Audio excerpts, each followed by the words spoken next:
A very good morning बच्चों, कैसे हो आप लोग। शुरू करें आज की क्लास। और आज बच्चों हमें एक बहुत इंटरेस्टिंग चैप्टर स्टार्ट करना है। तो चैप्टर का नाम है फाइनेंशियल मैनेजमेंट। क्या नाम है बच्चों चैप्टर का? चैप्टर की टैगलाइन हमने लिखी है, those who don't manage their money will work for those who do. वो लोग जो अपने फंड्स को, अपने फाइनेंस को मैनेज नहीं करते, वो लोग उन लोगों के लिए काम करते हैं जो लोग करते हैं। बात समझ में आती है बच्चों आपको?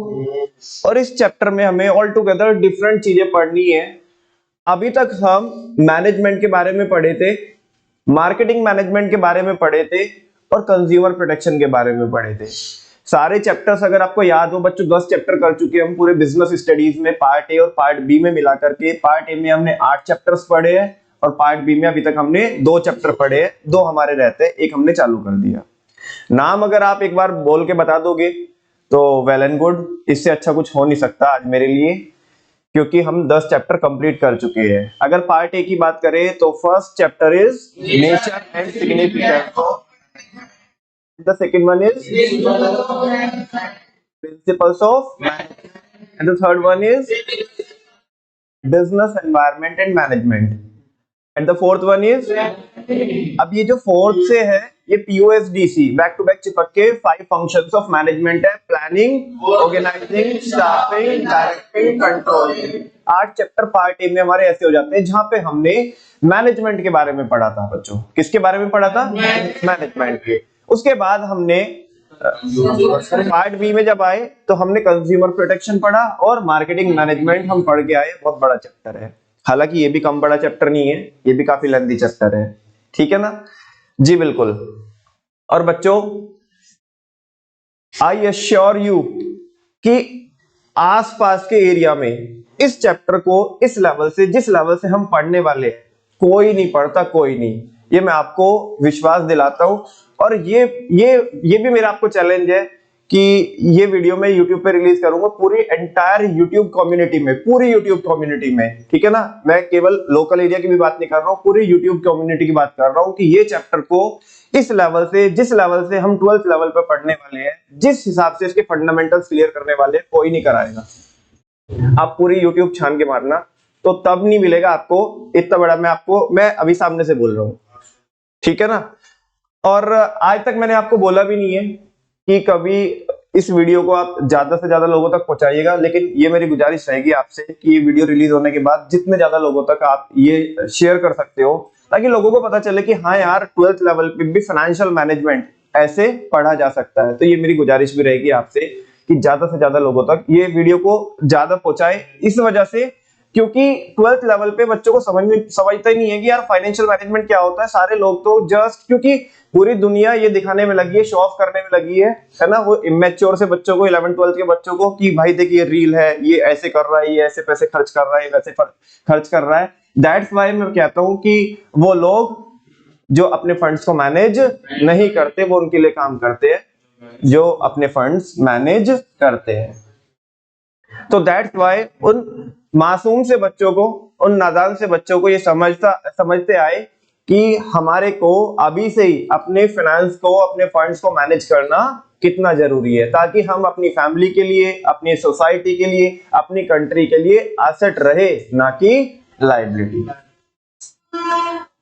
तो इन्हीं शब्दों के साथ बच्चों शुरू करता हूं इस चैप्टर को। और इस चैप्टर का जो टेक्स्ट है, मैं अगले 2 दिन तक, जैसे कि आज भी हमारी लगभग पौने 2 घंटे की क्लास है, ठीक है? तो इस चैप्टर का जो टेक्स्ट है वो मैं बिल्कुल नहीं पढ़ाऊंगा, लेकिन मजे की बात यह है कि जब 2 क्लास के बाद आप उस टेक्स्ट को पढ़ोगे तो आपको वो टेक्स्ट मक्खन मलाई लगेगा। इस चैप्टर के टेक्स्ट की मैं कुछ भी बात नहीं करूंगा, मैं आपके बस फंडामेंटल्स क्या करूंगा, एक टाइप से जो फंडामेंटल्स है वो बिल्ड करने का काम करूंगा फिलहाल 2 क्लास में।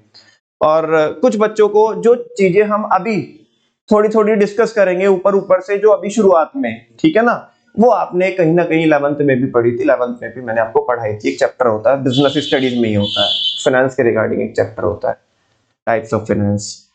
ठीक है ना, तो शुरू करता हूं बच्चों। सबसे पहले बात करते हैं कि कोई भी बिजनेस को स्टार्ट करने के लिए हमें क्या चाहिए होता है? Vitamin M. क्या चाहिए होता है? विटामिन एम, जिसको बोलते हैं बिजनेस फाइनेंस। क्या बोलते हैं? Business finance. ठीक है ना, कुछ लोग फाइनेंस बोलते हैं और कुछ लोग फाइनेंस बोलते हैं, दोनों ही प्रोनाउंसिएशन सही है, आप कुछ भी बोल सकते हो जो आपको अच्छा लगता है। और सारे बच्चों को यह भी पता है कि जो फाइनेंस होता है, फाइनेंस, उसको बिजनेस का लाइफ ब्लड माना जाता है। क्या माना जाता है? नमन भैया, वो तो प्रॉफिट को माना जाता है। हाँ बेटा, प्रॉफिट को भी माना जाता है, लेकिन प्रॉफिट आएगा जब आपके पास क्या होगा? फाइनेंस होगा। तो फाइनेंस को हम लाइफ ब्लड बोलते किसी भी बिजनेस का, क्योंकि अगर फाइनेंस नहीं है आपके पास तो आप धंधा नहीं कर सकते। फाइनेंस की आपको रिक्वायरमेंट पड़ेगी। वो बात अलग है कि कम पड़ेगी या ज्यादा पड़ेगी, वो डिपेंड करता है बहुत सारे फैक्टर्स के ऊपर, जिसको हम over the period of time समझेंगे। ठीक है, अब बच्चों, जब हमें अपने बिजनेस में पैसा चाहिए होता है तो या तो वो पैसा हम खुद ले लगाए, अपना पैसा, है ना, जो हमें इनिशियल कैपिटल इन्वेस्ट करनी होती है बिजनेस में। सबसे पहले जब आप बचपन में अकाउंटेंसी पढ़ते थे, आपको अकाउंटेंसी सब्जेक्ट के बारे में पढ़ाया गया होगा। आई एम श्योर कि आपको बाकी थियरी वगैरह तो नहीं पढ़ाई गई होगी, सीधा सीधा आपको एक एंट्री सिखाई गई हो जर्नल एंट्री में कि राम कैपिटल लेके आया 5 लाख रुपए की अपने बिजनेस में, और इसकी जर्नल एंट्री देखो बच्चों ये होगी। हाँ जी, वो आपको सिखाई गई होगी उधर। ठीक है, कि ये एंट्री होगी, टीचर ने बताया ये एंट्री होगी, और इसमें ऐसे ऐसे इसका एक डेबिट वाला पार्ट होता है, क्रेडिट वाला पार्ट होता है, डिफरेंट डिफरेंट टाइप के आपको अकाउंट्स बताए होंगे। खैर, मेरा मकसद उससे नहीं है। मैं ये कहना चाहता हूं कि वो जो शुरुआत में जो आप कैपिटल इन्वेस्ट करते हो, या तो वो आप अपने घर से लेके आ सकते हो, यानी कि खुद का पैसा लगा सकते हो, या मार्केट से क्या करोगे आप? लोन लोगे। यानी कि जब जिसको आप लोन बोल रहे हो वो होता है डेट। क्या होता है? डेट। दैट नहीं, डेट, DEBT। बहुत सारे लोग पता नहीं मार्केट में इसके अजीब अजीब से क्या करते हैं, प्रोनाउंस करते हैं। कुछ लोग तो हद ही पार कर देते, डेबिट बोलते, डेबिट डेबिट मुझे नहीं समझता कि वो क्या बोलते हैं। हाँ, चापट डेबिट कुछ भी बोलो, फिर तो फिर कोई फर्क रह नहीं जाता। ठीक है ना, तो बच्चों पहला आपके सामने फ्लो चार्ट है, sources of fund. Sources of, यानी कि वो जो फंड्स मिलेंगे आपको, वो जो पैसा आप आपके बिजनेस में लगाओगे, उसके सोर्स क्या क्या है, उसके सोर्स क्या क्या है, वो पैसा आप कहां कहां से लेकर के आ सकते हो। और ब्रैकेट में लिखा है बच्चों, on the basis of ownership. On the basis of ownership, यानी कि ओनरशिप के बेसिस पे, मालिकाना हक के बेसिस पे। ठीक है ना, अब वो देखते हैं कैसे कैसे, मैं उसी की चर्चा कर रहा हूं बच्चों। On the basis of ownership, यानी कि हम उस पैसे के मालिक है या नहीं है, इस बेस पे फंड्स को आप दो पार्ट में क्या कर सकते हो? क्लासिफाई कर सकते हो। First one is owner's fund. कौन से फंड? ओनर्स फंड, जिसको इक्विटी बोलते हैं। क्या बोलते हैं? सारे बच्चे अकाउंटेंसी में बैलेंस शीट बनाते होंगे, वर्टिकल बैलेंस शीट बनाते होंगे, और सबसे पहले वहां पे आप लिखते हैं इक्विटी एंड लायबिलिटीज, ऐसा लिखते होंगे ना। हालांकि अभी प्रैक्टिकल में वो जो तुम पढ़ रहे हो वो अलग हिसाब से पढ़ रहे हो, ठीक है ना, लेकिन अभी क्या है, उसका बैलेंस शीट का फॉर्म क्या हो गया? चेंज हो गया है। ठीक है ना, अभी पहले असेट्स आती है, देन क्या आती है? लायबिलिटीज आती है। खैर, आप अभी तक वही पढ़ रहे हो। हाँ, नहीं, आपको लिख के वही आना है जो आपकी बुक में है। ठीक है ना, मैं तो आपको एक्स्ट्रा चीजें बता रहा हूँ कि मार्केट में अभी जो कुछ चेंजेस हुए हैं। ठीक है ना, जैसे हम क्या करते हैं, अपने फाइनेंशियल स्टेटमेंट बनाते हैं, तो आप इक्विटी एंड लायबिलिटीज करके क्या लिखते होंगे? हेडिंग लिखते होंगे। उसके अंदर फिर आप क्या लिखते होंगे? शेयर कैपिटल लिखते होंगे। ठीक है ना, एक अलग से बाद में हेडिंग रहती है रिजर्व्स एंड सरप्लस की, ऐसा करके लिखते होंगे आप। तो बेटा वो जो जितना भी पोर्शन है, वो रिजर्व्स एंड सरप्लस और आपकी शेयर कैपिटल, वो सब क्या है? इक्विटी है। वो ओनर्स फंड है। क्या है? ओनर्स फंड, जिसे इक्विटी बोलते हैं। नमन भैया, ओनर्स फंड कौन से होते हैं? ओनर्स फंड जो मालिकों का पैसा होता है। किसका पैसा होता है? मालिकों का। बिकॉज जो इक्विटी शेयर कैपिटल होती है वो किसने इन्वेस्ट की होती है? इक्विटी मालिकों ने, मतलब इक्विटी शेयर होल्डर ने। And you know very well, equity shareholders are the owners of the company. तो वो मालिकों का पैसा है। लेकिन जब हम अपने बिजनेस को एक्सपेंड कर रहे होते हैं, हमें अपने बिजनेस को डाइवर्सिफाई करना होता है, तो उस केस में बच्चों हमें फंड्स, एडिशनल फंड्स भी चाहिए हो सकते हैं। और वंस अगेन हमारे पास ऑप्शन रहता है कि हम वापस से अपना ही पैसा लगाए बिजनेस में, या फिर हम उधार लेकर के लगाए, यानी कि मार्केट से डेट ले। क्या ले? डेट। तो जो डेट होता है, डेट, उसको बोलते हैं बोरोड फंड। क्या बोलते हैं? बोरोड। जिसके मालिक आप नहीं हो, आपने मार्केट से वो पैसा उठाया है और आपको एक टाइम पीरियड के बाद वो पैसा क्या करना है? रीपे करना है अलोंग विद द इंटरेस्ट। उसके मालिक आप नहीं हो। बात समझ में आती है? तो दो तरह के फंड्स होते हैं, एक इक्विटी फंड्स और दूसरे बोरोड फंड। इक्विटी को क्या बोलते हैं? ओनर्स फंड बोलते हैं, और बोरोड फंड को डेट बोलते हैं। बात समझ में आती है? अच्छा बच्चों, अब मैं आपसे, ये बात थी जो मैंने, जैसे मैं भी बोल रहा था कि ये कुछ चीजें आपने किस में भी पढ़ी थी बच्चों? 11th में। इनफैक्ट मेरे को याद है मैंने आपको इससे ही पढ़ाया था, ये डॉक्यूमेंट खोल के ही पढ़ाया था मैंने आपको, अगर आपको कुछ बच्चों को याद हो तो। हाँ जी। तो अभी कुछ और आगे की चर्चा करते हैं, और डिटेल में चर्चा करते हैं। अगर हम बात करें किसकी? ओनर्स फंड की। किसकी बात करें? यानी कि इक्विटी की।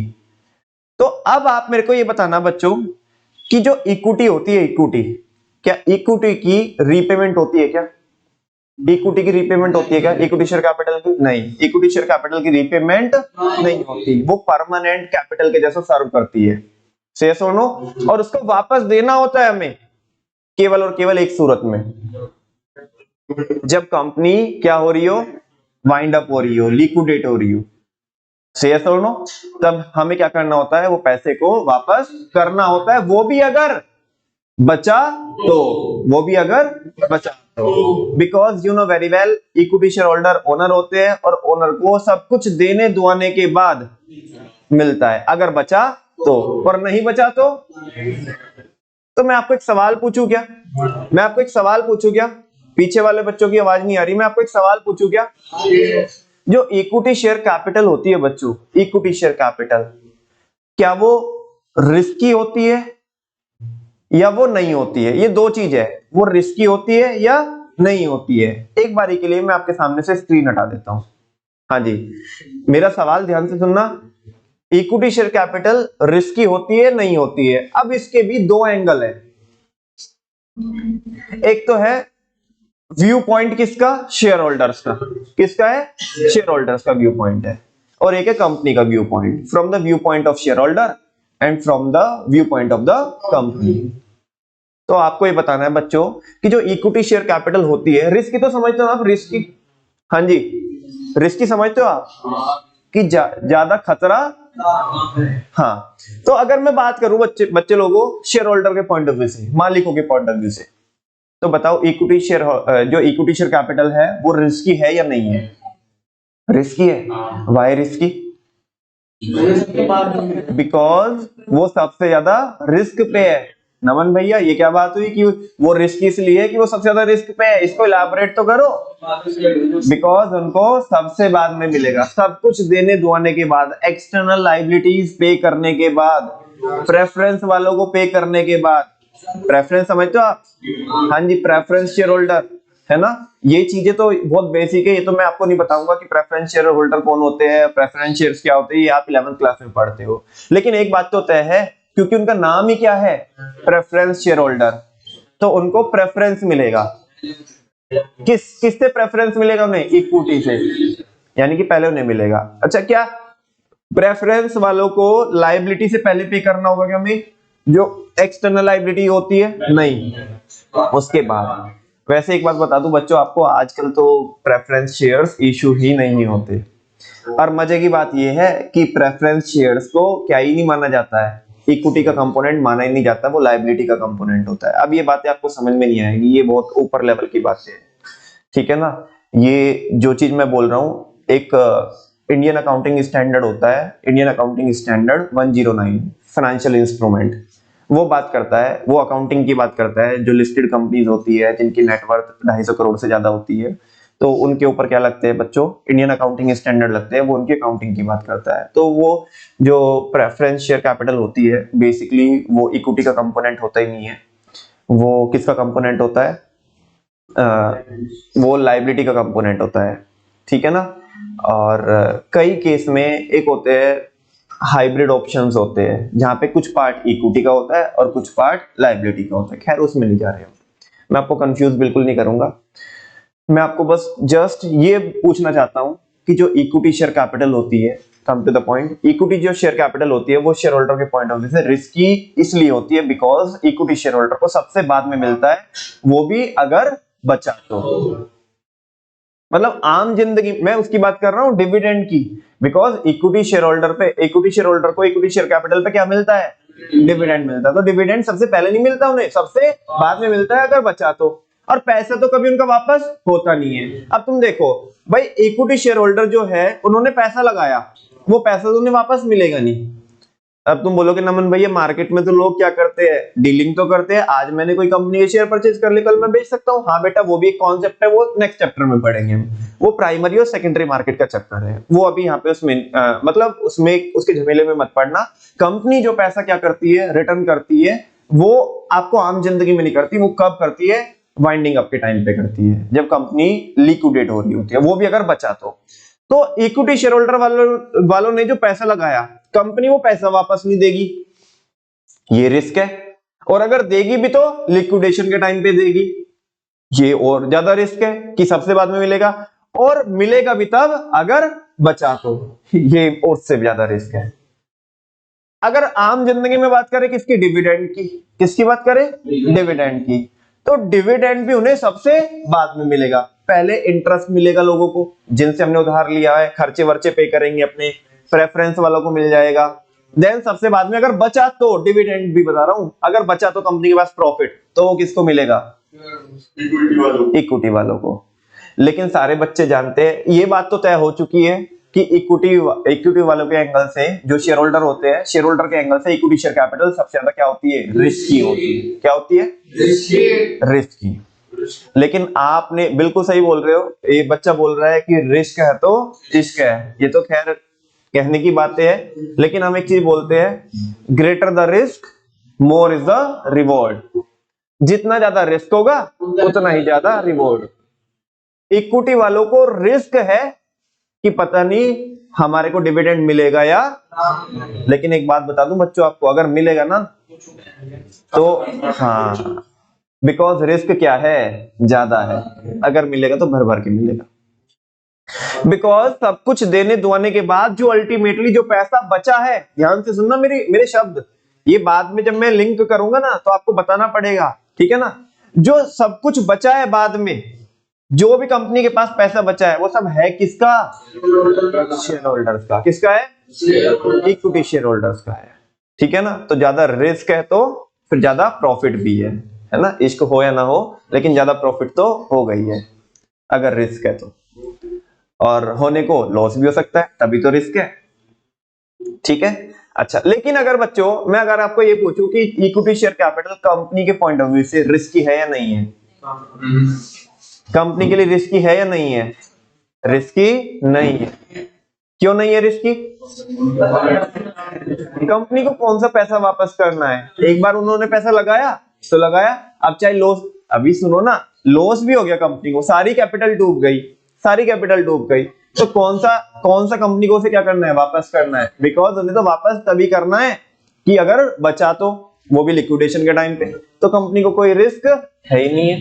अच्छा, डिविडेंड के ऊपर कोई बाउंडेशन नहीं है कि डिविडेंड पे ही करना है, तो इक्विटी शेयर कैपिटल जहां पे शेयर होल्डर के पॉइंट ऑफ व्यू से बहुत ज्यादा रिस्की थी, वही कंपनी के पॉइंट ऑफ व्यू से बहुत कम रिस्की है या ना के बराबर रिस्की है, बिकॉज कंपनी को ना तो रीपेमेंट करनी है और ना ही उसका डिविडेंड देना है। यस और नो। अब देखें वो चार्ट में क्या लिखा हुआ है, देखो ओनर्स फंड की बात कर रहे हैं, इक्विटी की, from the point of view of company, company के पॉइंट ऑफ व्यू से वो लेस रिस्की होती है, from the view point of investor वो मोर रिस्की होती है। अब बात करते हैं बच्चों किसकी, बोरोड फंड की, किसकी बात करते हैं, बोरोड फंड की, यानी कि डेट, वर्मा जी बोले तो उधार, ठीक है ना। अगर हम बात करें उधार की तो अगेन वही दो पॉइंट ऑफ व्यू, एक कंपनी का पॉइंट ऑफ व्यू और एक किसका, इन्वेस्टर का। इन्वेस्टर मतलब जो लेंडर है, जिसने उधार दिया है। से यस और नो। कंपनी के पॉइंट ऑफ व्यू से जो बोरोड फंड होते हैं, मुझे बताओ लेस रिस्की या more risky? Why more risky? Because company को उसकी रीपेमेंट करनी ही करनी है अलोंग विद द इंटरेस्ट। किसके साथ? इससे कोई फर्क नहीं पड़ेगा कि कंपनी को फायदा हुआ है या नुकसान हुआ है। ये तो ऑब्लिगेशन है कंपनी के ऊपर, कंपनी को रीपेमेंट करनी ही पड़ेगी। तो कंपनी के पॉइंट ऑफ व्यू से क्या हो गई? मोर रिस्की हो गई। कौन? जो बोरोड फंड है, बोरोड कैपिटल है, वो ज्यादा रिस्की हो गई, या डेट जो फंड है? से यस और नो। अच्छा, अगर बात करें किसके पॉइंट ऑफ व्यू से, इन्वेस्टर के पॉइंट ऑफ व्यू से, जो लैंडर है, जिसने उधार दिया है, मान लिया बैंक ने लोन दिया है, तो बैंक के अगर पॉइंट ऑफ व्यू से बात करें, बैंक इन्वेस्टर हुआ यहाँ पे। तो एक बात बताओ मेरे को, उसके पॉइंट ऑफ व्यू से ये जो बोरोड फंड है जो कंपनी को उसने दी है, वो लेस रिस्की है मोर रिस्की है? Why less risky? Because company को वो पैसा वापस करना ही करना है, तो इसे मिलना ही मिलना है और इंटरेस्ट भी मिलेगा ही मिलेगा। अब ये मत बोलना भैया वो डिफॉल्ट भी तो कर सकता है ना। अब देखो डिफॉल्ट कर सकता है, लेकिन हमारे पास उसके लिए फिर क्या भी है, लीगल एक्शन भी ले सकते हैं, है ना, कानून का भी सहारा ले सकते हैं, वो बात अलग है। लेकिन हाँ, वेरी गुड, बिल्कुल वो बच्चा कह रहा है कि सिक्योरिटी भी तो रखी जाती है, कोलेटरल भी तो रखी जाती है। से यस और नो। तो ये भी बात है। तो लेस रिस्की कि मोर रिस्की? लेस रिस्की है। अच्छा, इन्वेस्टर के पॉइंट ऑफ व्यू से, शेयर होल्डर के पॉइंट ऑफ व्यू से इक्विटी तो क्या आ रहा था? More risky. और डेट क्या आ रहा है? Less risky. कंपनी के पॉइंट ऑफ व्यू से वो क्या आ रहा था? Equity, less risky. लेकिन ये क्या आ रहा है? बोरोड फंड क्या आ रहा है? More risky. आपको ये बातें समझ में आती है? बिल्कुल। ये देखो बच्चों, इधर borrowed fund from the view point of the company वो मोर रिस्की होते हैं, और from the view point of investor वो क्या होते हैं? लेस रिस्की होते हैं। आई होप आपको ये फ्लो चार्ट समझ में आया होगा। इतनी बात समझ में आती है? अभी तक मैंने आपको क्या बताया? अभी तक मैंने बस इस चैप्टर के बारे में आपको ये बोला कि जो लोग अपने फंड्स मैनेज नहीं करते हैं, वो उनके लिए काम करते हैं जो लोग अपने फंड्स मैनेज करते हैं। अब क्योंकि बिजनेस में पैसा चाहिए होता है, तो वो पैसे कहां से लेके आएंगे? ओनरशिप के बेसिस पे, मालिकाना हक के बेसिस पे, कि वो पैसा हमारा है या नहीं है। तो दो पार्ट में क्लासिफाई कर सकते हैं, ये कि हमारा पैसा है या नहीं है, इसी को बोलते हैं इंग्लिश में ओनर्स फंड, या जिसको इक्विटी बोलते हैं। और दूसरा हमारा नहीं है तो बोरोड फंड, वो हमारा नहीं है ना पैसा, ठीक है ना, वो तो डेट है, उधार है। अच्छा, अब ये जो दोनों फंड्स होते हैं, ये दोनों ही पार्टी के पॉइंट ऑफ व्यू से कोई लेस रिस्की होता है, कोई मोर रिस्की होता है। इन्वेस्टर के पॉइंट ऑफ व्यू से इक्विटी क्या होता है? More risky. कंपनी के पॉइंट ऑफ व्यू से less risky. Borrowed fund investor के पॉइंट ऑफ व्यू से लेस रिस्की, कंपनी के पॉइंट ऑफ व्यू से मोर रिस्की। बात समझ में आती है?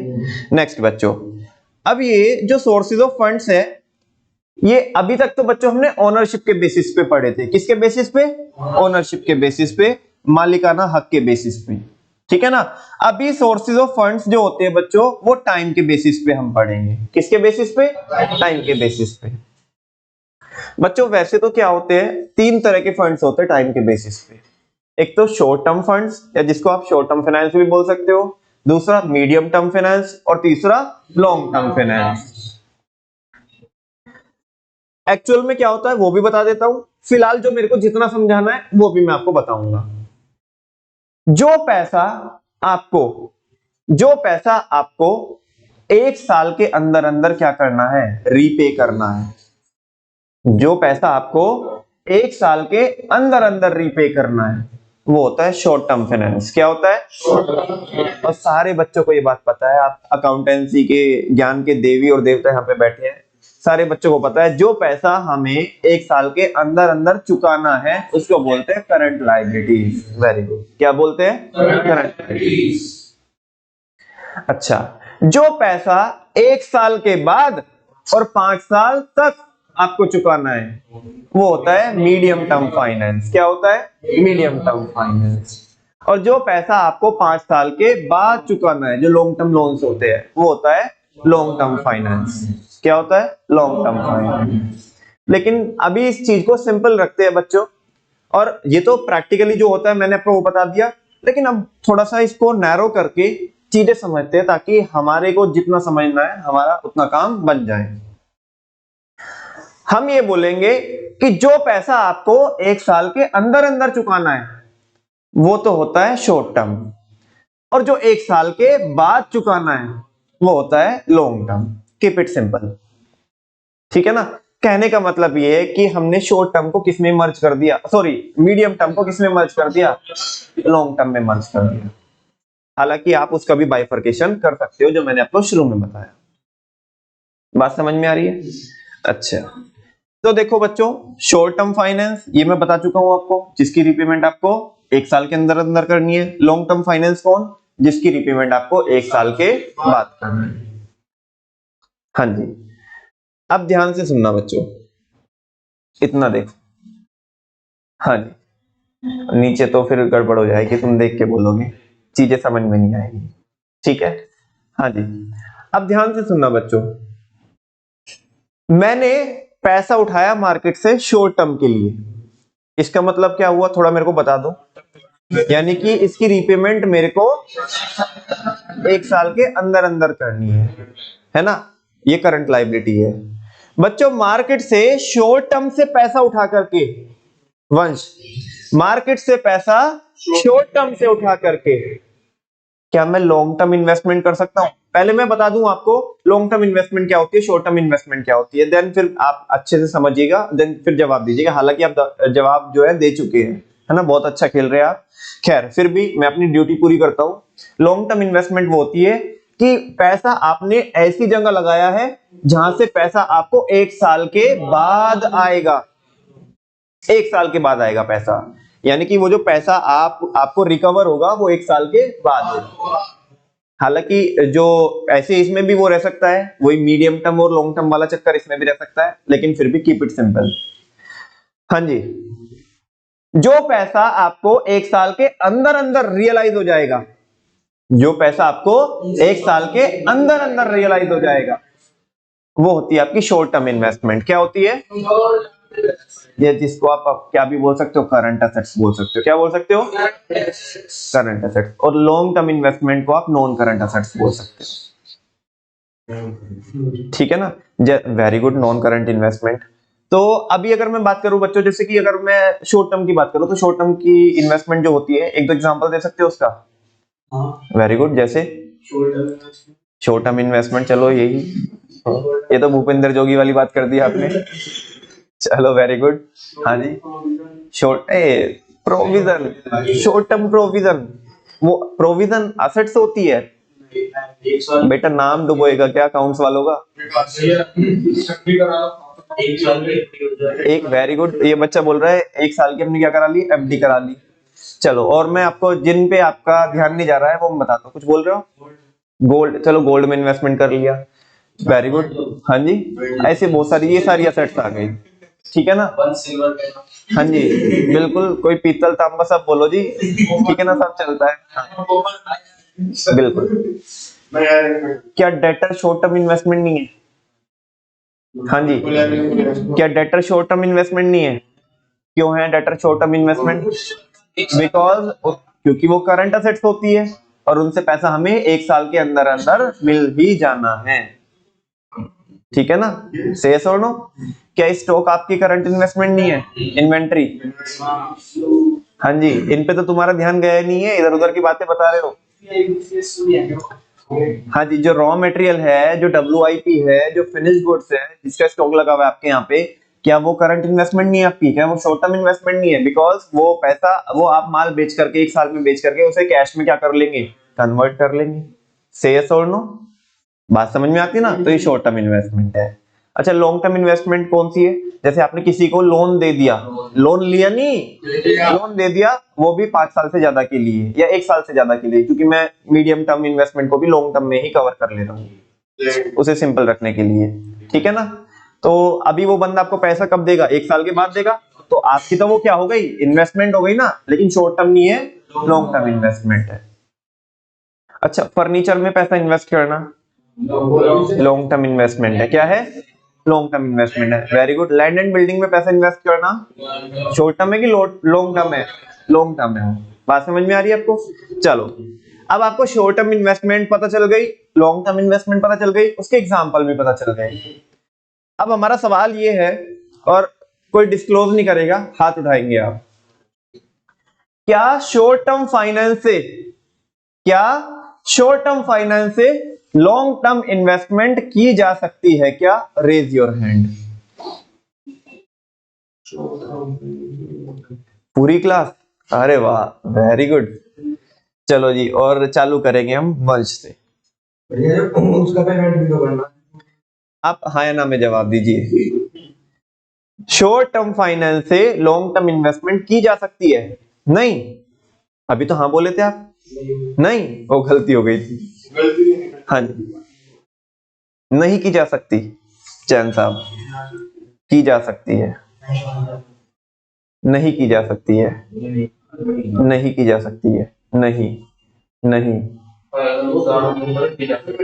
की जा सकती है। हाँ, कर लो या ना कर लो, नहीं की जा सकती है, नहीं की जा सकती है। और जिनका आंसर बच्चों नहीं की जा सकती है, जो बच्चे वापस से YouTube पे भी ये वीडियो देखेंगे, मतलब जो बाद में भी देखेंगे, तो उनसे भी मेरी अपील है कि आप भी बताइएगा, एटलीस्ट कमेंट सेक्शन में लिखिएगा, कि ताकि आपको समझ में आ जाए कि इन्वेस्टमेंट की जा सकती है कि नहीं की जा सकती long term short term finance से। तो ये बच्चे इनमें से कुछ बोल रहे हैं कि की जा सकती है, और कुछ बच्चे बोल रहे हैं नहीं की जा सकती है। और जिनका आंसर है कि नहीं की जा सकती है, उन्हीं का आंसर बिल्कुल गलत नहीं है।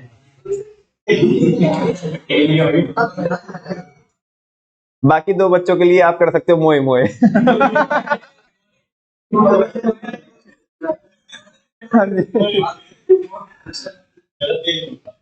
जिन बच्चों का जवाब है कि शॉर्ट टर्म फाइनेंस से लॉन्ग टर्म इन्वेस्टमेंट नहीं की जा सकती है, उन्हीं का जवाब बिल्कुल सही है। क्योंकि जिन बच्चों ने ये बोला है कि शॉर्ट टर्म फाइनेंस से, लेकिन दिल छोटा मत कीजिए आप, दिल छोटा मत कीजिए। हाँ जी, क्योंकि पहले ये कॉन्सेप्ट एक बार अंदर करो, ठीक है ना, फिर बता लेना जो कुछ। हाँ जी, सुनो, पहले ये पार्किंग में लगाओ, फिर बाद में बात करेंगे। तो कह रहे कि जी शॉर्ट टर्म फाइनेंस से लॉन्ग टर्म इन्वेस्टमेंट आम जिंदगी में नहीं की जा सकती है। क्योंकि क्योंकि क्योंकि इसका जवाब कौन देगा? नहीं नहीं, तुमसे नहीं पूछेंगे। अजीब बात करते हो, कहते हो हाँ की जा सकती है, और जवाब रीजन देते हो कि नहीं की जा सकती है। हाँ जी, वंश देना चाहेगा रीजन। Very good. जिससे शॉर्ट टर्म में पैसे नहीं रखे वो मांगने भी तो है। वेरी गुड भाई, वो सर पे आके खड़ा हो जाएगा। अब ध्यान सुनो, देखो हुआ क्या।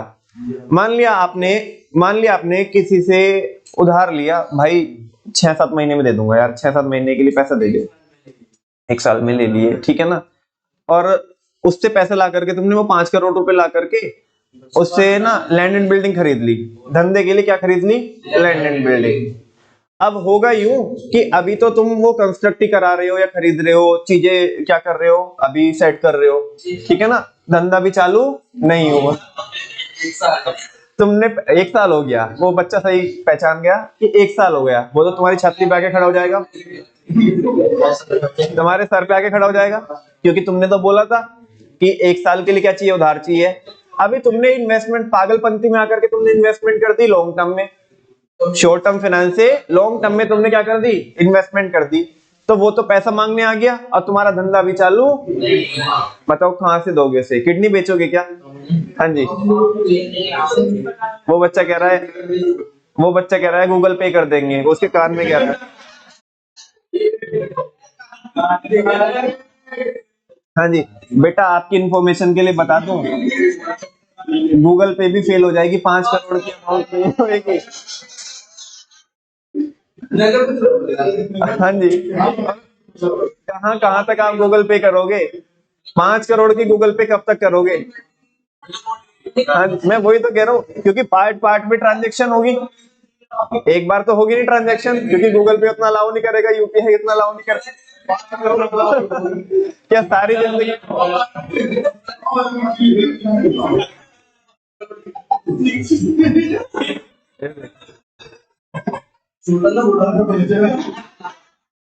क्या सारी जिंदगी उसके नाम करोगे क्या? चलो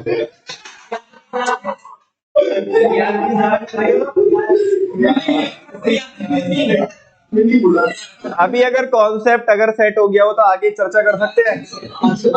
हाँ जी बिल्कुल। सुनो अगला सवाल बच्चों, तो ये तो सबको समझ में आया होगा कि शॉर्ट टर्म फाइनेंस से लॉन्ग टर्म इन्वेस्टमेंट आमतौर पे नहीं की जा सकती। नमन भाई ऐसा क्यों बोल रहे हो आमतौर पे? अभी कुछ तो ट्विस्ट है कहानी में, उसकी चर्चा भी बाद में करेंगे, ठीक है। अगला सवाल, क्या शॉर्ट टर्म फाइनेंस से शॉर्ट टर्म इन्वेस्टमेंट की जा सकती है? रेज योर हैंड, बोलना मत। शॉर्ट टर्म फाइनेंस से शॉर्ट टर्म इन्वेस्टमेंट की जा सकती है क्या?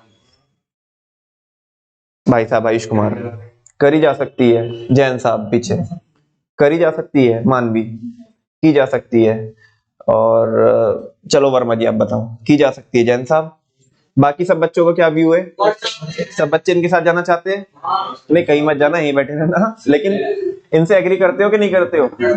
हाँ जी बिल्कुल सही जवाब है बच्चों आपका कि शॉर्ट टर्म फाइनेंस से शॉर्ट टर्म इन्वेस्टमेंट की जा सकती है। रीजन कौन बताएगा उसका? चलो ग्रंथ बताएगा। सुनो भाई सारे बच्चे,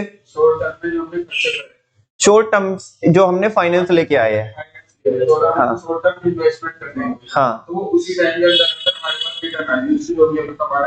यानी कि किसी से हम लोन लेके आए 1 साल तक के लिए, वो पैसा हमने डेटर में लगा दिया, यानी कि उधार दे दिया हमने, या इन्वेंट्री लगा दी।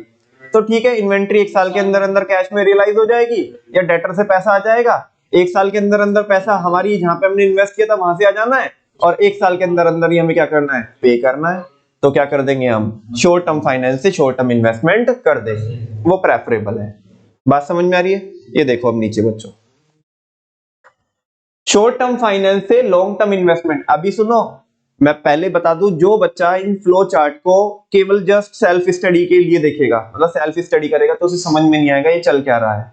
वो ऐसा मत समझना शॉर्ट टर्म फाइनेंस के 2 बच्चे होते हैं। कभी भारत माता की जय अपना ही माहौल बना रहे हो कि शॉर्ट टर्म फाइनेंस के 2 बच्चे, एक लॉन्ग टर्म इन्वेस्टमेंट और एक, ना ना ना, ये बिल्कुल भी वैसा नहीं है, ठीक है ना। उसके लिए आपको डॉक्टर साहब की हेल्प लेनी पड़ेगी। शॉर्ट टर्म, क्योंकि फाइनेंस अलग चीज होती है, इन्वेस्टमेंट अलग चीज, दोनों अपोजिट होती है। एक लायबिलिटी है तो एक एसेट है। कभी आगे चल करके बोलो इसके 2 बच्चे, हाँ। वो बच्चा बिल्कुल सही कह रहा है, कह रहे कि बच्चा ऐसी इंटरप्रिटेशन निकाले कि लायबिलिटी के 2 बच्चे हुए एसेट, वो भी एसेट। बच्चों ये पॉसिबल नहीं हो सकता, ठीक है ना। तो इसके लिए आपको डॉक्टर को कंसल्ट करना ही पड़ेगा, ठीक है ना। तो अभी डॉक्टर साहब क्या बोल रहे हैं कि शॉर्ट टर्म फाइनेंस से लॉन्ग टर्म इन्वेस्टमेंट नहीं की जा सकती है, और शॉर्ट टर्म फाइनेंस से शॉर्ट टर्म इन्वेस्टमेंट की जा सकती है। नमन भैया यहाँ पे एक स्टार मार्क लगाया आपने, है ना, इसका तो कुछ तो मतलब होगा। हाँ बेटा कुछ तो मतलब है। हम आम जिंदगी में क्या बोलते, सुन भी लो, हम बोलते हैं कि शॉर्ट टर्म फाइनेंस से, भाई सारे बच्चे सुनो, शॉर्ट टर्म फाइनेंस से लॉन्ग टर्म इन्वेस्टमेंट नहीं की जा सकती है, लेकिन इसका एक एक्सेप्शन है, एक केस में की जा सकती है, वो बाद में बताऊंगा, ठीक है। चलो हाँ जी, नहीं अब आज ही पता चल जाएगा, लेकिन अभी एक टाइम आने दो उसमें, ठीक है ना। नेक्स्ट है बच्चों, क्या सवाल ये है, हाँ जी, तुम तो जवाब पूछो हमारे से, सवाल मत पूछो। हाँ जी, क्या लॉन्ग टर्म फाइनेंस से, हाँ जी, क्या लॉन्ग टर्म फाइनेंस से लॉन्ग टर्म इन्वेस्टमेंट की जा सकती है कि नहीं की जा सकती है? वेरी गुड, सारे बच्चे जवाब दे रहे हैं। हाँ जी, और कन्हैया बताएगा। हाँ की जा सकती है। अदिति, की जा सकती है। मित्तल साहब, लॉन्ग टर्म से लॉन्ग टर्म इन्वेस्टमेंट की जा सकती है? हाँ नहीं की जा सकती है, लॉन्ग टर्म फाइनेंस से लॉन्ग टर्म इन्वेस्टमेंट नहीं की जा सकती है। अच्छा चलो वेरी गुड, बहुत अच्छे। हाँ जी, हाँ जी की जा सकती है। और जिनका आंसर है कि लॉन्ग टर्म फाइनेंस से लॉन्ग टर्म इन्वेस्टमेंट नहीं की जा सकती है, उन्हीं का आंसर बिल्कुल वाहियात है।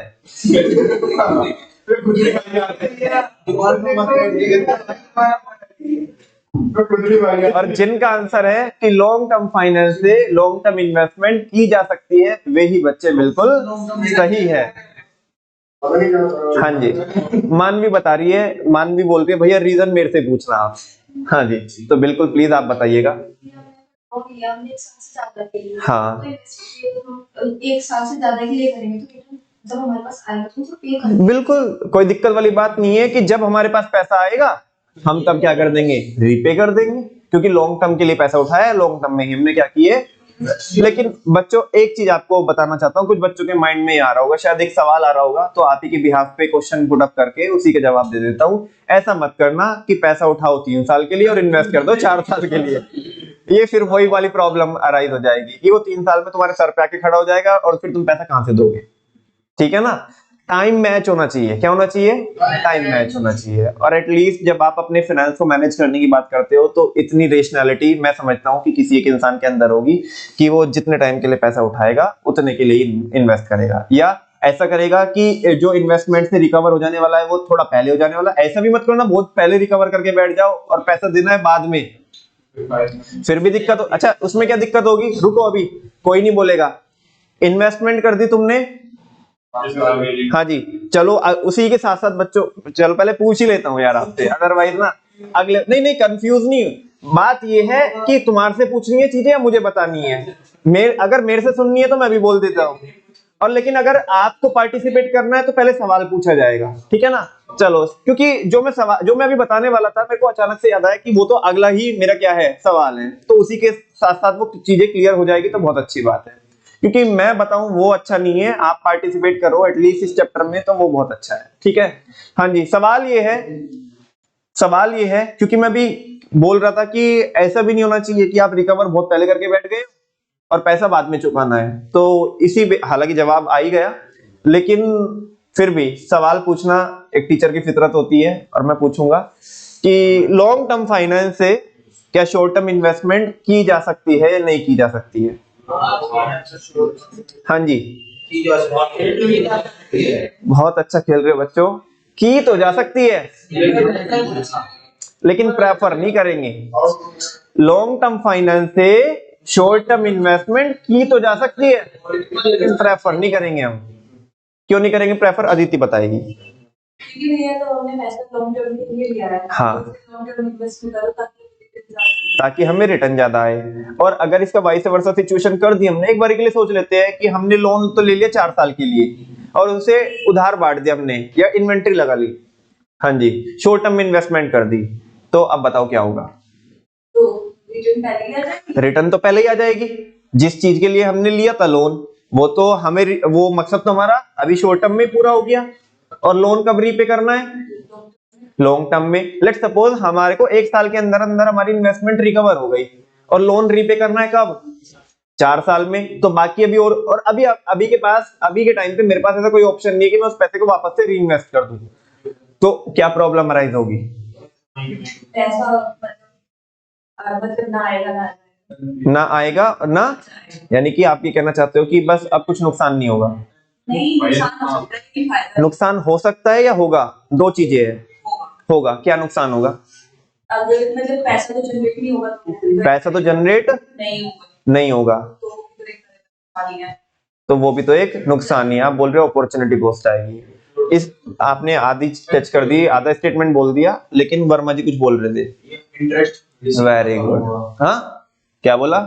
अरे जब हम शॉर्ट टर्म में कर लेंगे, हाँ, तो इंटरेस्ट तो रिसीव कम होगा, हाँ, लेकिन पेड हमें ज्यादा करना है। बिल्कुल सही बोल रहे हैं कि बच्चों हमें जो रिटर्न आनी थी वो शॉर्ट टर्म में आ चुकी है, लेकिन अब हमें 3 साल तक बिना फालतू में पॉकेट में क्या करना पड़ेगा, ब्याज देना पड़ेगा। क्या देना पड़ेगा, उन फंड्स का क्या जाएगा, इंटरेस्ट जाएगा। क्या जाएगा, और ये हमारे लिए क्या, शायद आपने शॉर्ट टर्म में इतना कमाया भी ना हो कि अगले 3 सालों में आपको क्या करना पड़ेगा, उतना ब्याज।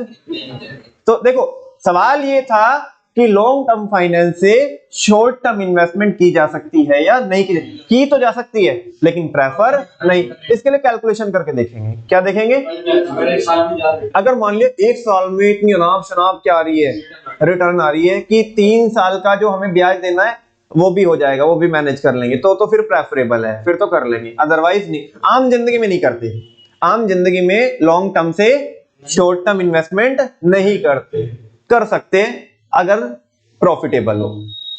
बात समझ में आ रही है? वो क्योंकि उस केस में देखना पड़ेगा आपको कि क्या वापस से आप आपके फंड्स री इन्वेस्ट कर सकते हो कि नहीं कर सकते हो। जैसे एक साल के लिए इन्वेस्ट करे आपने, तो दूसरे साल भी वो पैसा इन्वेस्ट हो जाएगा कि नहीं इन्वेस्ट हो जाएगा उसी ऑप्शन में, तीसरे साल भी, चौथे साल भी, ऐसा करके। से सुनो, तो जिस्ट क्या निकला, क्या short term finance sorry long term finance से लॉन्ग टर्म इन्वेस्टमेंट की जा सकती है क्या? हाँ जी, वो तो अलाउड होती है। शॉर्ट टर्म फाइनेंस से सॉरी लॉन्ग टर्म फाइनेंस से शॉर्ट टर्म इन्वेस्टमेंट की जा सकती है क्या? हाँ, की तो जा सकती है, लेकिन प्रेफर नहीं करेंगे। नमन भैया यहाँ पे लिखा है कि की जा सकती है, तो जो मैं बोल रहा हूँ कि प्रेफर नहीं करेंगे, ये जो क्या लगा है आपको, हाँ जो एस्ट्रिक लगा है, ये उसी चीज को क्या करेगा, आगे एक्सप्लेन करेगा। बात समझ में आ रही है? कोई डाउट तो नहीं है? अच्छा, अब दो चीजें अपने को देखनी है। एक बार अगर मैं सारी चीजें क्या कर दूं, अभी तक कट शॉर्ट कर दूं, तो हम पढ़ रहे हैं सोर्सेज ऑफ फंड्स किसके बेसिस पे, टाइम के बेसिस पे। दो तरह के फंड्स होते हैं, शॉर्ट टर्म और लॉन्ग टर्म। मीडियम टर्म को लॉन्ग टर्म में ही अभी सिंपल रखने के लिए कर दो आप। शॉर्ट टर्म फाइनेंस से क्या लॉन्ग टर्म इन्वेस्टमेंट की जा सकती है क्या? शॉर्ट टर्म से लॉन्ग टर्म की जा सकती है क्या? नहीं की जा सकती है, लेकिन की जा सकती है, वो स्टार मार्क लगा हुआ है। शॉर्ट टर्म फाइनेंस से शॉर्ट टर्म इन्वेस्टमेंट की जा सकती है क्या?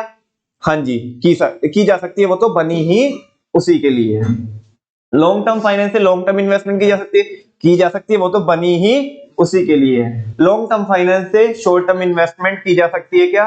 कर तो सकते हैं, लेकिन प्रेफर नहीं करेंगे, वो कैलकुलेशन करनी पड़ेगी। अब इन्हीं चीज को देखते हैं, ये जो स्टार मार्क है और जो एस्टेरिक लगा हुआ है, इसी को देखते हैं।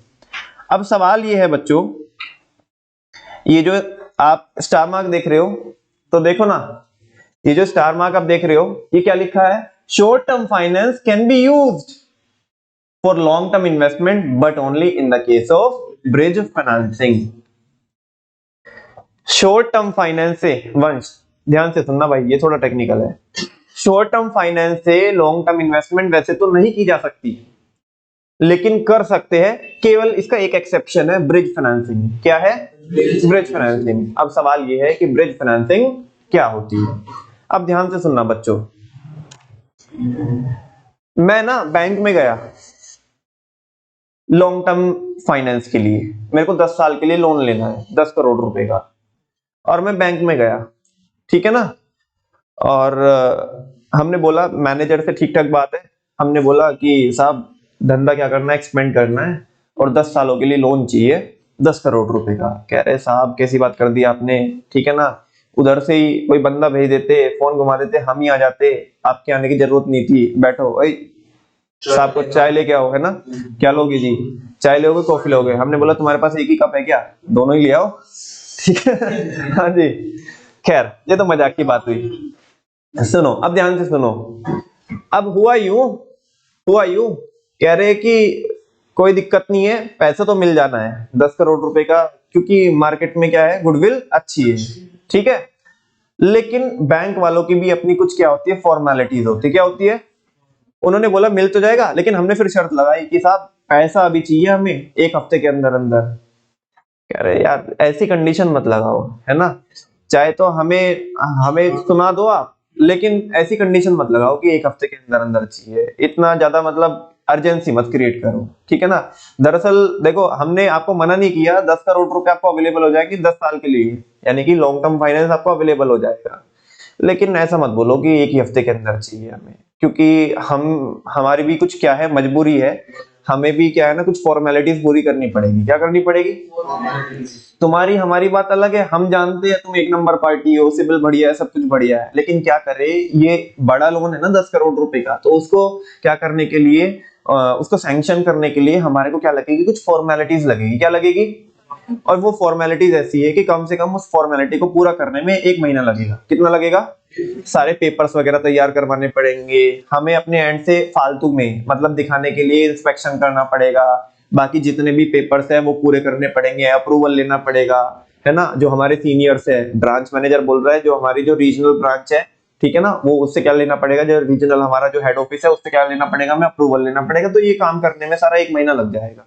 हमने बोला यार ये तो दिक्कत हो जाएगी, जिस प्रोजेक्ट में मेरे को पैसा लगाना है ध्यान से सुनना, जिस प्रोजेक्ट को जिस प्रोजेक्ट में मेरे को पैसा लगाना है वो अपॉर्चुनिटी मेरे पास बस 1 हफ्ते के लिए है।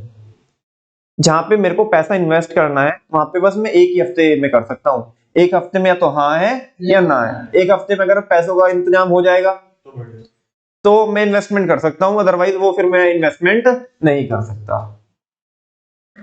तो बैंक मैनेजर ने बोला, अरे साहब दिक्कत काहे लेते हो, हम आपको ना शॉर्ट टर्म फाइनेंस दे देते। क्या दे देते? शॉर्ट टर्म फाइनेंस, जिसकी रिपेमेंट आप कर देना 1 हफ्ते में कर देना, 2 हफ्ते में कर देना, 3 मतलब 1 महीने में कर देना, 2 महीने में कर देना, उसमें कोई दिक्कत वाली बात नहीं है। मैं कह रहा हूं अच्छा एड़ा समझा है क्या कि तू मेरे को शॉर्ट टर्म फाइनेंस देगा और मेरे को इन्वेस्टमेंट करनी है लॉन्ग टर्म में 10 साल के लिए, तू 1 महीने में 2 महीने में क्या करेगा मेरे को? 1 महीने में 2 महीने में वो सही बोल रहा है कि मेरे सर पे आके खड़ा हो जाएगा कि क्या चाहिए? पैसा चाहिए। मैं कहां से दूंगा? मेरी तो इन्वेस्टमेंट की रिकवरी ही कब होगी? 10 साल में। 1 साल के बाद 10 साल में होगी जहां पे मैं इन्वेस्ट कर रहा हूँ। और तू पैसा मांगेगा, चलो तू 1-2 महीने बोल रहा, मैं कह रहा हूँ कि 1 साल में भी आ गया पैसा, मैं कहां से लाके दूंगा? एड़ा समझा ऐसे ही। अरे नहीं साहब क्या छोटी बात करते हो, नहीं है दिक्कत यार।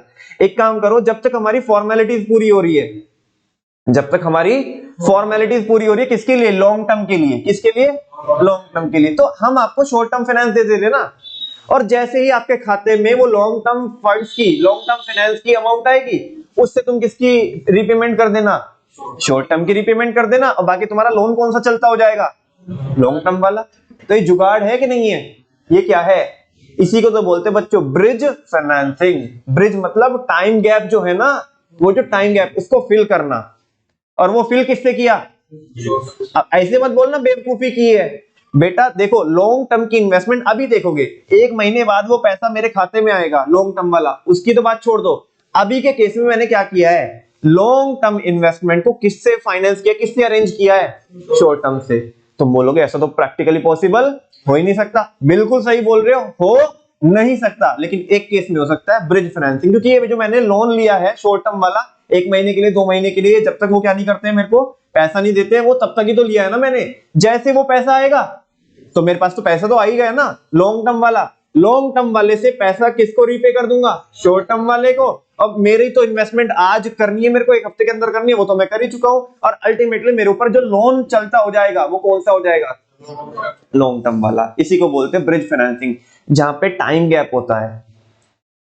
यहाँ पे क्या होता है? टाइम गैप होता है। उस टाइम गैप को फिल करने के लिए जब आप क्या करते हो? फंडिंग करते हो, तो उसे बोलते हैं ब्रिज फाइनेंसिंग। क्या बोलते हैं? Bridge financing. बात समझ में आई आपको?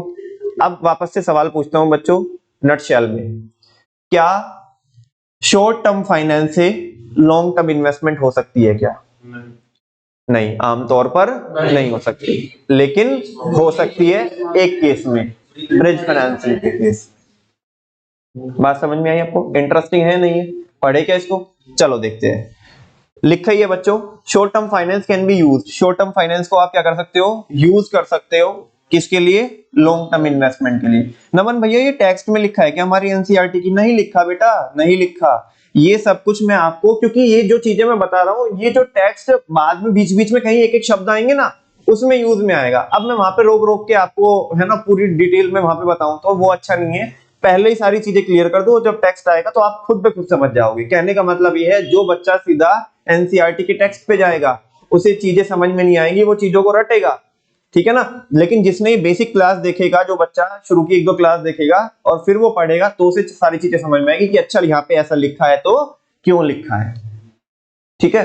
तो शॉर्ट टर्म फाइनेंस को यूज किया जा सकता है लॉन्ग टर्म इन्वेस्टमेंट के लिए, but only in the case of bridge financing, ठीक है ना। नमन भैया लगे हाथ ये भी बता दो ब्रिज फाइनेंसिंग क्या होता है। देखो ये जो स्टार मार्क वहां पे ऊपर लगा था वो तो हमने यहाँ पे एक्सप्लेन कर दिया। अब यहाँ पे @ लगाए, यानी कि ये ब्रिज फाइनेंसिंग क्या होती है वो ये आ जाओ। ये देख पा रहे हो आप यहाँ पे नीचे ब्रिज फाइनेंसिंग क्या होती है? ध्यान से देखना, ये वही होती है जो मैंने अभी आपको हिंदी में बताया ना, उसी को इसने इंग्लिश में लिखा है। ध्यान से सुनना बच्चों। Bridge financing is defined as a method. Bridge financing एक ऐसा मेथड होता है फाइनेंसिंग का which help in the procurement of short term finance, जो किसमें हेल्प करता है? शॉर्ट टर्म फाइनेंस को लेने में, प्रोक्योर करने में हेल्प करता है। To cater to immediate business requirement, ताकि हम किसको कैटर कर पाए, जो हमारी इमीडिएट बिजनेस रिक्वायरमेंट है। मेरे को तो एक हफ्ते में क्या करना है, पैसा इन्वेस्ट करना है, उसके बाद मेरे पास ये अपॉर्चुनिटी नहीं रहेगी, ठीक है ना। तो इमीडिएट बिजनेस की रिक्वायरमेंट को पूरा करने के लिए जो मैंने शॉर्ट टर्म फाइनेंस का जो बंदोबस्त किया है, ठीक है ना, और कब तक किया है, until long term financing is secured, जब तक मेरे को क्या नहीं मिल जाती, बस इसी को बोलते हैं ब्रिज फाइनेंसिंग। इसने टाइम गैप फिल किया है। क्या फिल किया है, वंस अगेन अपने मन से पढ़ लो आप, फर्स्ट वाला बुलेट पढ़ना, दूसरा भी पढ़ा रहा हूं। ब्रिज फाइनेंसिंग एक फाइनेंसिंग का ऐसा मेथड होता है जो हेल्प करता है शॉर्ट टर्म फाइनेंस को अरेंज करने में, ताकि हम इमीडिएट बिजनेस रिक्वायरमेंट को पूरा कर पाए। और ये जो शॉर्ट टर्म इन्वेस्टमेंट, जो शॉर्ट टर्म रिक्वायरमेंट है, कब तक होगी, जब तक हमें लॉन्ग टर्म फंड्स अरेंज नहीं हो जाते, सिक्योर नहीं हो जाते। क्योंकि लोन तो बोल दिया उन्होंने लॉन्ग टर्म कि साहब यार उधर से फोन कर देते तो मिल जाता, लेकिन हमारी मजबूरी है कि हमें कुछ फॉर्मेलिटीज क्या करनी पड़ेगी, पूरी करनी पड़ेगी। अब तुम्हें चाहिए पैसे एक हफ्ते के अंदर अंदर, फॉर्मेलिटीज को पूरा करने में लगेगा 1 महीना, तो तुम्हारा नुकसान ना हो, तुम शॉर्ट टर्म के लिए ले लो, उसके लिए ज्यादा फॉर्मेलिटीज नहीं करनी है। उसके लिए हमारे पास पावर है, हम क्या कर सकते हैं, क्योंकि शॉर्ट टर्म है ना, बंदा 1 हफ्ते के अंदर, 2 हफ्ते के अंदर, 3 हफ्ते के अंदर दे देने वाला है पैसा, ठीक है ना। तो उसमें ज्यादा रिक्वायरमेंट ऐसे फॉर्मेलिटीज नहीं है, वो हम अपने एंड से दे सकते हैं। तुम अभी अपना काम करो, बाकी फिर क्या कर देना, इसको रीपे करके लॉन्ग टर्म चालू हो जाएगा। In short bridge financing refers to fulfilling the time gap. और बहुत कम शब्दों में अगर कहना चाहे तो ब्रिज फाइनेंसिंग क्या करती है, फुलफिल करती है किसको, टाइम गैप को, of procuring long term finance. जब तक आपका लॉन्ग टर्म फाइनेंस आपको नहीं मिल जाता, उसका पैसा नहीं आ जाता, तब तक के लिए अपनी पूर्ति किससे कर लो, शॉर्ट टर्म फाइनेंस, है ना। इसी को बोलते हैं ब्रिज फाइनेंसिंग। क्या बोलते हैं। अभी ऊपर एक सवाल था कि लॉन्ग टर्म फाइनेंस से, ये तो पूरा हो गया, एक सवाल ये था जहां पे हमने एस्टेरिक लगाया था कि लॉन्ग टर्म फाइनेंस से शॉर्ट टर्म इन्वेस्टमेंट हो सकती है या नहीं हो सकती है। हो तो सकती है, लेकिन प्रेफर नहीं करेंगे हम। ये देखो, long term finance should not be used for short term investment until it is profitable. जब तक नहीं करेंगे जब तक ये प्रॉफिटेबल ना हो। कैलकुलेशन करनी पड़ेगी इसके लिए, अगर प्रॉफिटेबल है तो करेंगे, और अगर प्रॉफिटेबल नहीं है तो नहीं करेंगे। आमतौर पर प्रेफर नहीं करते हैं, क्योंकि ऐसा नहीं हो सकता बच्चों, तुमने 10 सालों के लिए, 5 सालों के लिए लोन ले लिया, उस पर ब्याज जाएगा, और तुम्हें शॉर्ट टर्म में कोई तो ऐसी कुछ तो अनाप शनाप इतनी आपको रिटर्न आ जाएगी कि वो उसको भी क्या कर देगी, पूरा कर देगी। ऐसा प्रैक्टिकली पॉसिबल, ऐसा होता तो फिर ये दुनिया कहीं के कहीं होती, ठीक है ना। आम जिंदगी में ऐसा होता नहीं है। इतनी बात समझ में आती है आपको। हाँ जी। शॉर्ट टर्म में भैया कोई पैसे की लिमिट भी है नहीं, वो तो तुम्हारी रिक्वायरमेंट डिपेंड करता है कि इंसान की गुडविल कैसी है, उसकी औकात कैसी है। मान लिया अगर अपन लोग शॉर्ट टर्म के लिए क्या ले, लोन ले, तो हम हमारे धंधे के हिसाब से तो बैंक क्या देगा, शॉर्ट टर्म में लोन देगा कि भाई तुम्हें कितनी रिक्वायरमेंट लगती है ना। अब अगर यही शॉर्ट टर्म के लिए लोन ले रिलायंस, तो उनकी शॉर्ट टर्म की भी रिक्वायरमेंट ऐसी है कि कई सारे सैकड़ों लोगों के लॉन्ग टर्म की रिक्वायरमेंट को क्या करोगे आप, एग्रीगेट करोगे, तब उनकी शॉर्ट टर्म बनेगी। और डिपेंड करता है कि आपकी गुडविल क्या है और आपकी रिक्वायरमेंट क्या है, आप किस टाइप का क्या करते हो, धंधा करते हो। ऐसे कोई लिमिट नहीं होती। ब्रिज फाइनेंसिंग के केस में हाँ, तो लॉन्ग टर्म का इंटरेस्ट चलेगा, तो शॉर्ट टर्म का तो देखना पड़ेगा। हाँ शॉर्ट टर्म का भी चलेगा ना। शॉर्ट टर्म का लग भी जाएगा तो बेटा तुम्हारा तो काम हो रहा है ना। 1 महीने के लिए तुमने पैसा उठाया, लॉन्ग टर्म, मैं समझ गया तुम क्या पूछ रहे हो। लॉन्ग टर्म में तुम्हारे को ब्याज का रेट है 10% मान लिया, 12% मान लो, कितना मान लो, और शॉर्ट टर्म के लिए तुम्हारा कितना हो गया, 14% हो गया, 15% हो गया, 15% मान लो, 3% तुम्हें 1 महीने के लिए क्या देना पड़ रहा है, एक्स्ट्रा देना पड़ रहा है। अरे तुम्हारा काम भी तो हो रहा है, तुम्हारा काम भी तो हो रहा है। हाँ बोलो ना। सुनो, मान लिया पैसा अपना नहीं है, अपने ध्यान से सुनो, अपने को तो बैंक से पैसा लेकर के 10 साल के लिए इन्वेस्ट करना है। तुम आया अपने पास कोई प्रोजेक्ट लेकर के, नंबर बेस प्रोजेक्ट में क्या करना है, पैसा इन्वेस्ट करना है हमारा है, तुमने पिच मारी मेरे को और ये वो वगैरह सारी चीजें करके, मैंने कहा ठीक है कि ये प्रॉफिटेबल है तो मैं करूंगा। तो मेरे कौन सा जा रहा है पैसा, मैं बैंक से लूंगा, तुम्हारे में क्या करूंगा, तुम्हारे वेंचर में क्या करूंगा, इन्वेस्ट करूंगा, बाहर की बार मेरे को तो रिटर्न आने वाली है।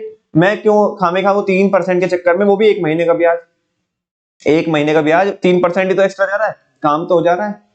से सुनो, अदरवाइज वरना फिर तो वही वाली बात है, ये तो वही वाली बात हुई ना कि भाई जी लक्ष्मी जी अपने आप टीका लगाने आ रही थी, मैं फेस वॉश से मुंह धो रहा हूं। अगर फेस वॉश से मुंह धोऊंगा फिर तो कुछ भी नहीं होगा। अब जब टीका लग ही रहा है तो थोड़ा बहुत कोई बात नहीं। जब बंद, अब यार ऐसा है कि ये तो, इसके लिए तो कोई और ऑप्शन है भी नहीं कि मेरे को, या तो मेरे पास अपना पैसा हो कि मैं अभी के अभी लगा दूं, ठीक है ना। मैं इससे तो क्या किसी भी बैंक वाले से लेने जाऊंगा, कहीं से भी पैसा लेने के लिए जाऊंगा, अभी तो मेरे को कोई भी नहीं देगा, है ना। और जो दे देगा उसका ब्याज ऑलरेडी कितना होगा, 18%, 20%, 24%। समझ में आ रही है ना, तो इतना तो कर ही सकते हैं, ठीक है ना। तो वो चीज है। हाँ जी, अब एक दूसरा बच्चों, एक फेज तो कंप्लीट होता है और एक दूसरा सबसे इंपॉर्टेंट फेज। सवाल ये है, पहले मैं आपको पूछता हूं, नीचे नहीं दिखाता हूं आपको। हाँ जी, सवाल ये है बच्चों कि एक तो ओनर्स फंड होते हैं, क्या होते हैं, ओनर्स फंड होते हैं। नहीं, आपकी हंसी बता रही है कि हम आपसे रीजन पूछेंगे। हाँ जी, एक तो ये है कि एक तो होते हैं ओनर्स फंड, दूसरे होते हैं बोरोड फंड। यानी कि एक तो होती है इक्विटी, एक होता है डेट। बात समझ में आ रही है, एक होता है डेट। ध्यान से सुनना, डिस्क्लोज तो बिल्कुल भी मत करना। मुझे बताओ, कंपनी के लिए, पहले मैं आपको बता दूं, कंपनी को इक्विटी की रीपेमेंट नहीं करनी है तो लिक्विडेशन के टाइम पे करनी है, वो भी अगर बचा तो।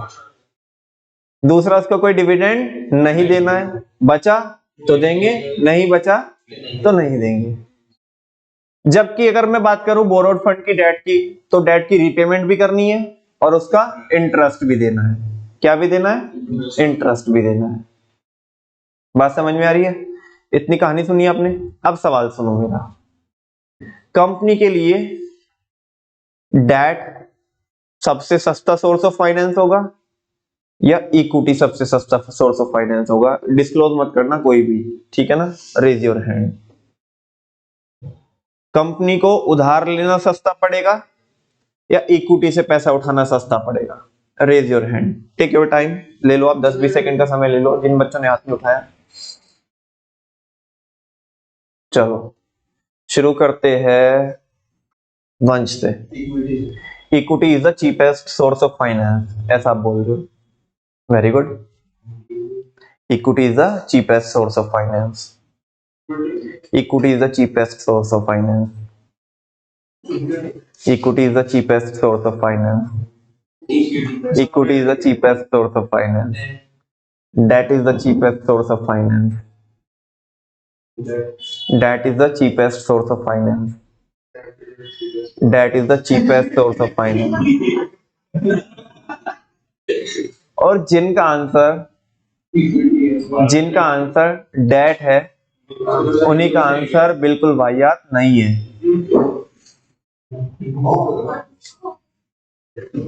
भैया वक्त बदल दिया,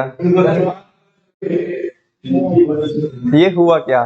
देखो सारे बच्चे वैसे तो डेट ही बोलते बिकॉज वो एप्लीकेशन खोल के बैठे हैं, तो लेकिन वो जो मैंने कहानी सुनाई ना, उस कहानी से मैंने आपको मैनिपुलेट किया, वो जो सवाल पूछने के पहले। हाँ जी, जो बच्चे बाद में देख रहे हैं उनको भी मेरा सवाल है कि एक बार जरूर सोचेगा कि कौन सा सबसे चीपेस्ट सोर्स ऑफ फाइनेंस होता है। बच्चों, debt is considered as the cheapest source of finance. Very good question, why? Why? इसके लिए बच्चों हमें एक क्वेश्चन सॉल्व करना होगा। अगर मैं ऊपर से आपको बताऊंगा, है ना, तो वो ऊपर से बहुत टेक्निकल हो जाएगा, तुम्हें समझ में नहीं आएगा और तुम बस हाँ कर दोगे। और लेकिन अगर अच्छे से इसे समझना चाहते हो तो उसके लिए हमें एक न्यूमेरिकल, एक सम क्या करना पड़ेगा, सॉल्व करना पड़ेगा। Are you guys ready? Shall we start now? कर सकते हैं ना? चलो जी, आ जाओ बच्चों। ये देखो सवाल क्या है, वाई। पहले तो मैंने पूछ लिया आपको और आपको जवाब भी पता चल गया, लेकिन अब सवाल ये है कि वाई, वो बच्चे ने पूछा ना, why debt is considered as the cheapest source of finance. अच्छा, वैसे अगर किसी से पूछो, मैं जिन बच्चों ने बताया था, जैसे आयुष कुमार ने बताया डेट सबसे चीपेस्ट होता है, तो आप रीजन बताओगे? नहीं, अब बोलना, तेरे को छठी का दूध याद आएगा। हाँ जी, वर्मा जी, भैया बस रीजन नहीं पता, ये फालतू की बातें है। चलो सुनो, ध्यान से सुनो बच्चों।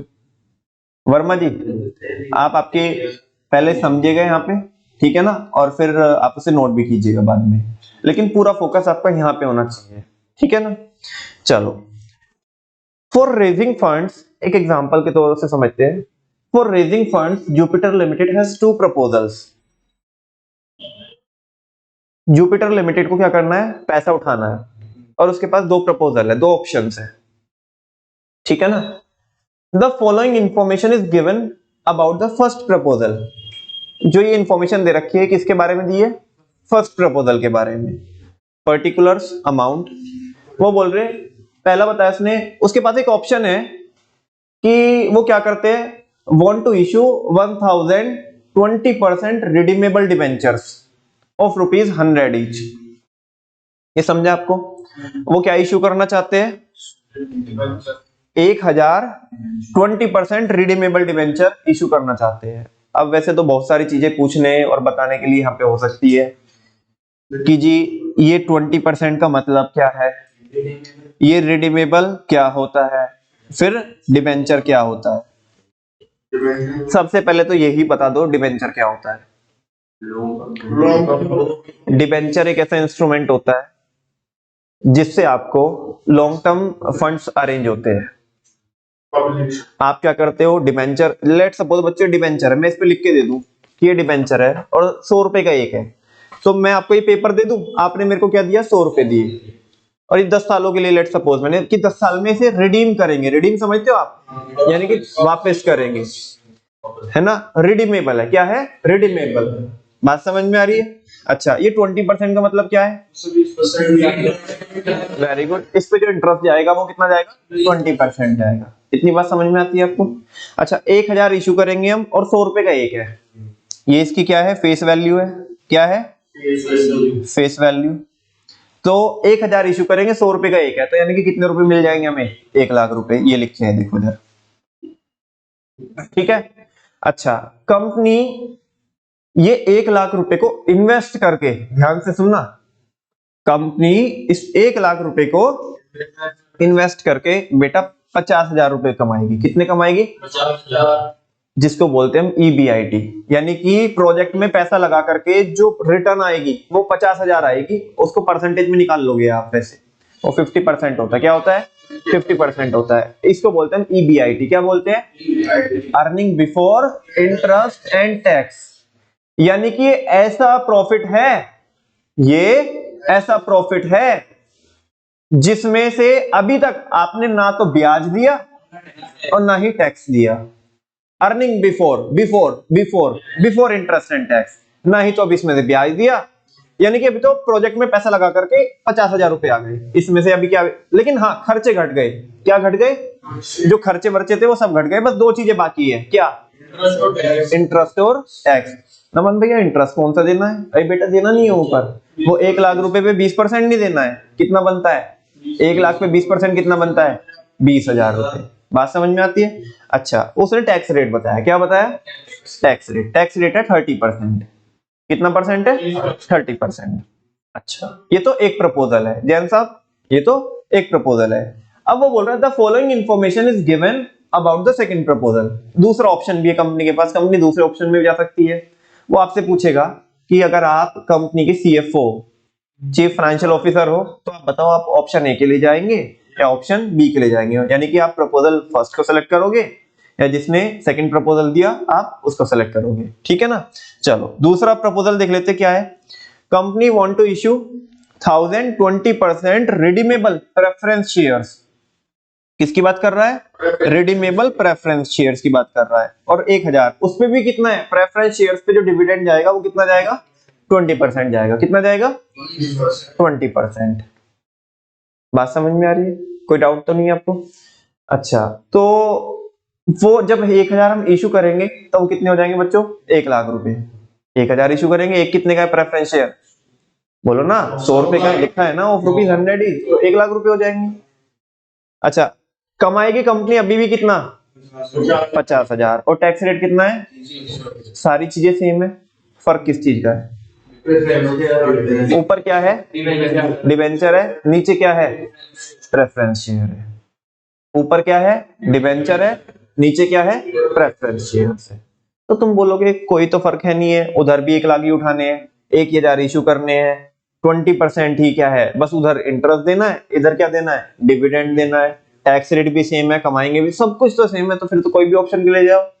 ऑप्शन प्रपोजल ए के ले जाओ, प्रपोजल 2 के ले जाओ, कोई फर्क नहीं पड़ता। से यस और नो? हाँ बोलो ना।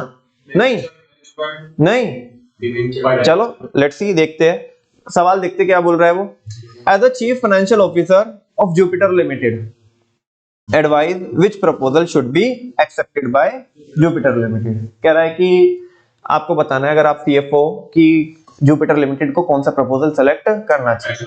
नमन भैया मान जाओ, अभी भी इक्विटी ही सस्ता होता है, क्योंकि यार इक्विटी पे क्या नहीं देना होता ना, इक्विटी पे ना तो तुम्हें जरूरी नहीं है कि डिविडेंड देना ही नहीं होता है, मतलब चाहे तो दे सकते हो। नमन भैया तुम तो भरे बैच में, और वैसे भी रिकॉर्डिंग चल रही है, बेइज्जती करवा के मानोगे, ठीक है ना। अब भी कह रहे हैं हम, इक्विटी कह दो कि इक्विटी सबसे सस्ता होता है, ठीक है। चलो देखते हैं बच्चों, लेट्स सी क्या होता है कि भरे बैच में बेइज्जती होती है नहीं होती है। अभी फिलहाल इक्विटी को तो मैं पिक्चर में भी नहीं लेके आ रहा, मैं कंपैरिजन कर रहा हूं किसका? डिबेंचर का और प्रेफरेंस शेयर का। बाकी सारी चीजों को छोड़ करके नॉर्मली तुम्हारे लेवल पे प्रेफरेंस शेयर्स को, प्रेफरेंस शेयर जो होते हैं बेसिकली, क्योंकि शेयर है, क्या है? शेयर है, तो ये मालिकों का पैसा है। किसका पैसा है? हालांकि इनको प्रेफरेंस मिलता है जनरली, आज के दौर में तो इशू होते ही नहीं है, ठीक है ना। मैं आपको सिंपल करके बता रहा हूं, जबकि वो किसका, वो तो अपना पैसा नहीं है डिबेंचर, वो तो क्या है? वो तो बोरोड फंड है, वो तो क्या है? बोरोड फंड है। नमन भैया यही सस्ता बैठेगा, कौन से वाला? इक्विटी जो हम बोल रहे हैं ना, इक्विटी। अभी आप किसको भी नहीं, अभी तो यहाँ पे प्रेफरेंस ले रहे हो आप, लेकिन इक्विटी वाला ही क्या बैठेगा? सस्ता बैठेगा। आप देख लेना चाहे, देखते हैं बच्चों क्या होता है क्या नहीं होता है। खैर, इसके लिए हमें क्या करना होगा बच्चों? एक स्टेटमेंट बनाना होगा। क्या बनाना होगा? स्टेटमेंट बनाना होगा। बना के दिखाऊं क्या? चलो, सॉल्यूशन। स्टेटमेंट शोइंग, बच्चों ये जो बना रहा हूं ना, नो डाउट कि ये आपके एग्जामिनेशन में 6 नंबर के लिए आ जाए, नो डाउट कि आ जाए।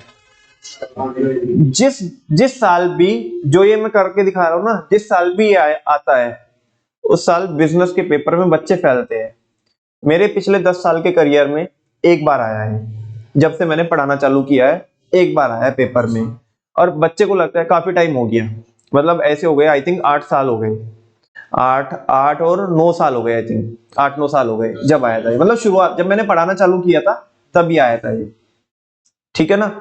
तो काफी टाइम हो भी गया, उसके बाद पूछा भी नहीं है। बच्चों को लगता है कि अबे कहाँ ये अकाउंट्स का क्वेश्चन इधर कहाँ से घुस गया, ये तो आउट ऑफ बॉक्स पेपर आ गया, ये तो नहीं है, तो हमने नहीं पढ़ा था ये चीजें। तो मत बोलना ऐसे, इसको अच्छे से समझना, और मैं कह रहा हूँ कि फ्री के 6 नंबर देके जाएगा आपको ये, ठीक है ना। चलो तो स्टेटमेंट बनाते हैं। Statement showing evaluation of proposal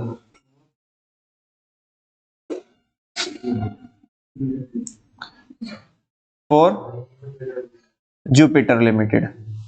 ये क्या हुआ?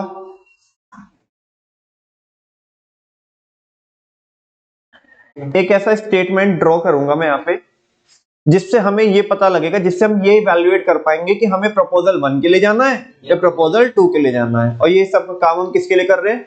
जुपिटर लिमिटेड के लिए कर रहे हैं, ठीक है ना। चलो बच्चों,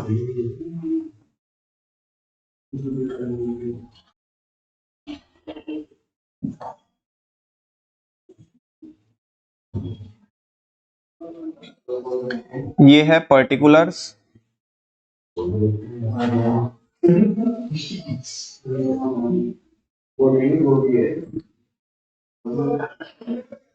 ये है प्रपोजल 1, भाई सारे बच्चे यहां पे ध्यान देंगे, और ये है प्रपोजल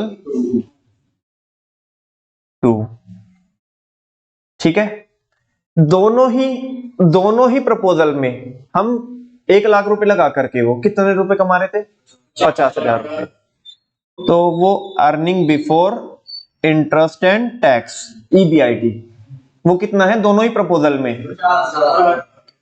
50,000। बात समझ में आती है आपको? ये ऐसा प्रॉफिट है जिसमें से अभी ध्यान से सुनना, जिसमें से अभी ना तो हमने इंटरेस्ट दिया और ना ही हमने टैक्स दिया, तो वो तो देना तो पड़ेगा ना। चलो, क्योंकि earning before interest and tax है, अभी इसमें से क्या करते हैं हम? इंटरेस्ट लेस करते हैं। इंटरेस्ट, मुझे बताओ प्रपोजल 1 में हमने पैसा किससे उठाया था? रिडीमेबल डिबेंचर से। डिबेंचर पे क्या देना होता है? इंटरेस्ट देना होता है। और वो कितना बताया क्वेश्चन ने? 20%। पैसा कितना? 1,000 डिबेंचर इशू करे थे, 100 रुपए का एक था, तो कितने हो गए? 1 लाख रुपए। 1 लाख रुपए का 20% ब्याज देना पड़ेगा हमें, तो कितना देंगे बच्चों? 20,000। प्रपोजल 2 में कितना आएगा? 20,000। नालायक हो सारे के सारे। वन की बात कर रहे थे, वन की बात तो हो चुकी थी। प्रपोजल 2 में इंटरेस्ट नहीं आएगा। ओ नमन भाई, उस पे तो डिविडेंड जाता है। क्या जाता है? डिविडेंड। नमन भैया सही कह रहे हैं हम, मान जाओ। देखो इधर से 20,000 रुपए घट गए, अब तुम्हारे पास कितने रह गए? 30,000 रह गए। और वो उधर क्या है? 50,000 है। कितने हैं? 50,000 है। तुम कह रहे हो डेट क्या होता है? सबसे सस्ता होता है। इधर तो डेट में तो कितने बच रहे हैं? 30,000। अभी सुनो ना, earning before interest and tax में से इंटरेस्ट चला जाएगा, तो ये क्या बच जाएगा? EBT। क्या बच जाएगा? EBT का मतलब होता है, यानी कि ऐसा प्रॉफिट इसमें से भी टैक्स नहीं गया। वो तो कितना बचा? वो तो 30,000 बच गया। और ये कितना बचा? ये तो 50 का 50 है। नमन भैया तुम तो कह रहे थे कि डेट सस्ता होता है, ये तो हमें तो कहीं भी नहीं लग रहा डेट सस्ता होता है। लेट्स सी, बेइज्जती करवा के मानोगे आप आपके बैच में। हाँ जी, अब इसमें से क्या देंगे? हाँ जी, हाँ भरे यूट्यूब में क्या करोगे? और वैसे भी चैलेंज दे करके, चैलेंज भी दिया है कि पूरे यूट्यूब पे आपको नहीं मिलेगा, है ना? और पूरे यूट्यूब में भरे में क्या कराओगे? बेइज्जती कराओगे। लेट्स सी बच्चों, देखते हैं। हाँ जी, अब इसमें से क्या देना है? टैक्स देना है। क्या देना है? चलो जी, तो टैक्स दे क्या? टैक्स का रेट कितना बताया था उसने? तो जो सब खर्चे वर्चे देने के बाद, जो ब्याज देने के बाद जो अमाउंट हमारे पे बची, उस पे क्या देना है? टैक्स। तो टैक्स एक तो हमें देना है, अगर प्रपोजल 1 की बात करें तो 30,000 पे कितना देना है? 30%। लेकिन अगर प्रपोजल 2 की बात करें तो उस पे टैक्स कितना देना है? उस पे 50,000 पे 30% टैक्स देना है। अमाउंट निकाल सकते हो? हाँ जी, 30,000 पे 30%, यहाँ पे तो 9,000 और यहाँ पे 15,000। नमन भैया अभी भी कुछ नहीं हुआ, अभी भी हम कह रहे हैं सुधर जाओ, आप मान जाओ, ठीक है ना? डेट सस्ता नहीं होता, आप मान जाओ। मान लो, कभी बच्चे की भी बात मान लिया करो। ये आ गया बच्चों EAT, अर्निंग आफ्टर टैक्स। और अर्निंग आफ्टर टैक्स कितना आया? 30,000 में से 9 गए तो कितने हो गए? 21,000। 50 में 15 गए तो देखा ना भैया, डेट सस्ता नहीं होता। उसमें 35 बच रहे अभी। चलो नेक्स्ट है बच्चों, अभी क्या है? ये तो सबको हमने दे दिया, बाहर वाले जो एक्सटर्नल है उन्हें तो दे दिया। अब क्योंकि प्रेफरेंस डिविडेंड अगर कोई देना है हमें तो वो देंगे हम, तो प्रेफरेंस डिविडेंड आएगा। ऑप्शन 2 में, ऑप्शन 1 में तो है नहीं वो, ऑप्शन 2 में, ऑप्शन 1 में तो क्या था? इंटरेस्ट था। ऑप्शन 2 में क्या है? डिविडेंड है। तो क्योंकि ध्यान से सुनना बच्चों, जो डिविडेंड है, डिविडेंड बिफोर टैक्स प्रॉफिट में से नहीं दिया जाता, आफ्टर टैक्स प्रॉफिट में दिया जाता है। और यहाँ पे मैं एक टेक्निकल टर्म यूज करना चाहूंगा कि जो इंटरेस्ट होता है, ध्यान से सुन लो बच्चों, जो इंटरेस्ट होता है, इंटरेस्ट तो चार्ज अगेंस्ट प्रॉफिट होता है। इंटरेस्ट तो चार्ज अगेंस्ट प्रॉफिट होता है, मतलब वो प्रॉफिट को कम करता है। जबकि जो डिविडेंड होता है, डिविडेंड वो एप्रोप्रिएशन ऑफ प्रॉफिट होता है। क्या होता है? Appropriation of profit. और बच्चों दो चीजों में डिफरेंस होता है। अकाउंटेंसी में आप 11th क्लास में पढ़ते होंगे, या नहीं भी पढ़ा हो तो 12th में पढ़ाया गया होगा आपको। आप P&L एप्रोप्रिएशन अकाउंट बनाते हो ना, इधर जब पार्टनरशिप में बनाते हो, है ना? कभी जानने की कोशिश की कि P&L अकाउंट में और P&L एप्रोप्रिएशन अकाउंट में क्या फर्क होता है? वो यही फर्क होता है जो मैं आपको बता रहा हूँ। बिकॉज P&L के अंदर जो आइटम्स आती है, जो खर्चे आते हैं, वो चार्ज अगेंस्ट प्रॉफिट होते हैं, यानी कि वो प्रॉफिट को कम करने का काम करते हैं, जबकि जो डिविडेंड होता है वो चार्ज अगेंस्ट प्रॉफिट नहीं होता, वो एप्रोप्रिएशन ऑफ प्रॉफिट होता है, मतलब वो प्रॉफिट का पार्ट होता है, प्रॉफिट का पार्ट होता है, because you know very well dividend is that part of profit which is distributed among share holder. ठीक है ना? तो चलो अब इसमें से क्या देंगे बच्चों, माइनस प्रेफरेंस डिविडेंड। क्या देंगे? Preference dividend. ऑप्शन फर्स्ट में तो वो क्या है, नील रहने वाला है, से यस और नो। ऑप्शन 2 में जाएगा कितना, 1 लाख पे बोलो ना कितना, 20%, तो कितना बनेगा 20,000।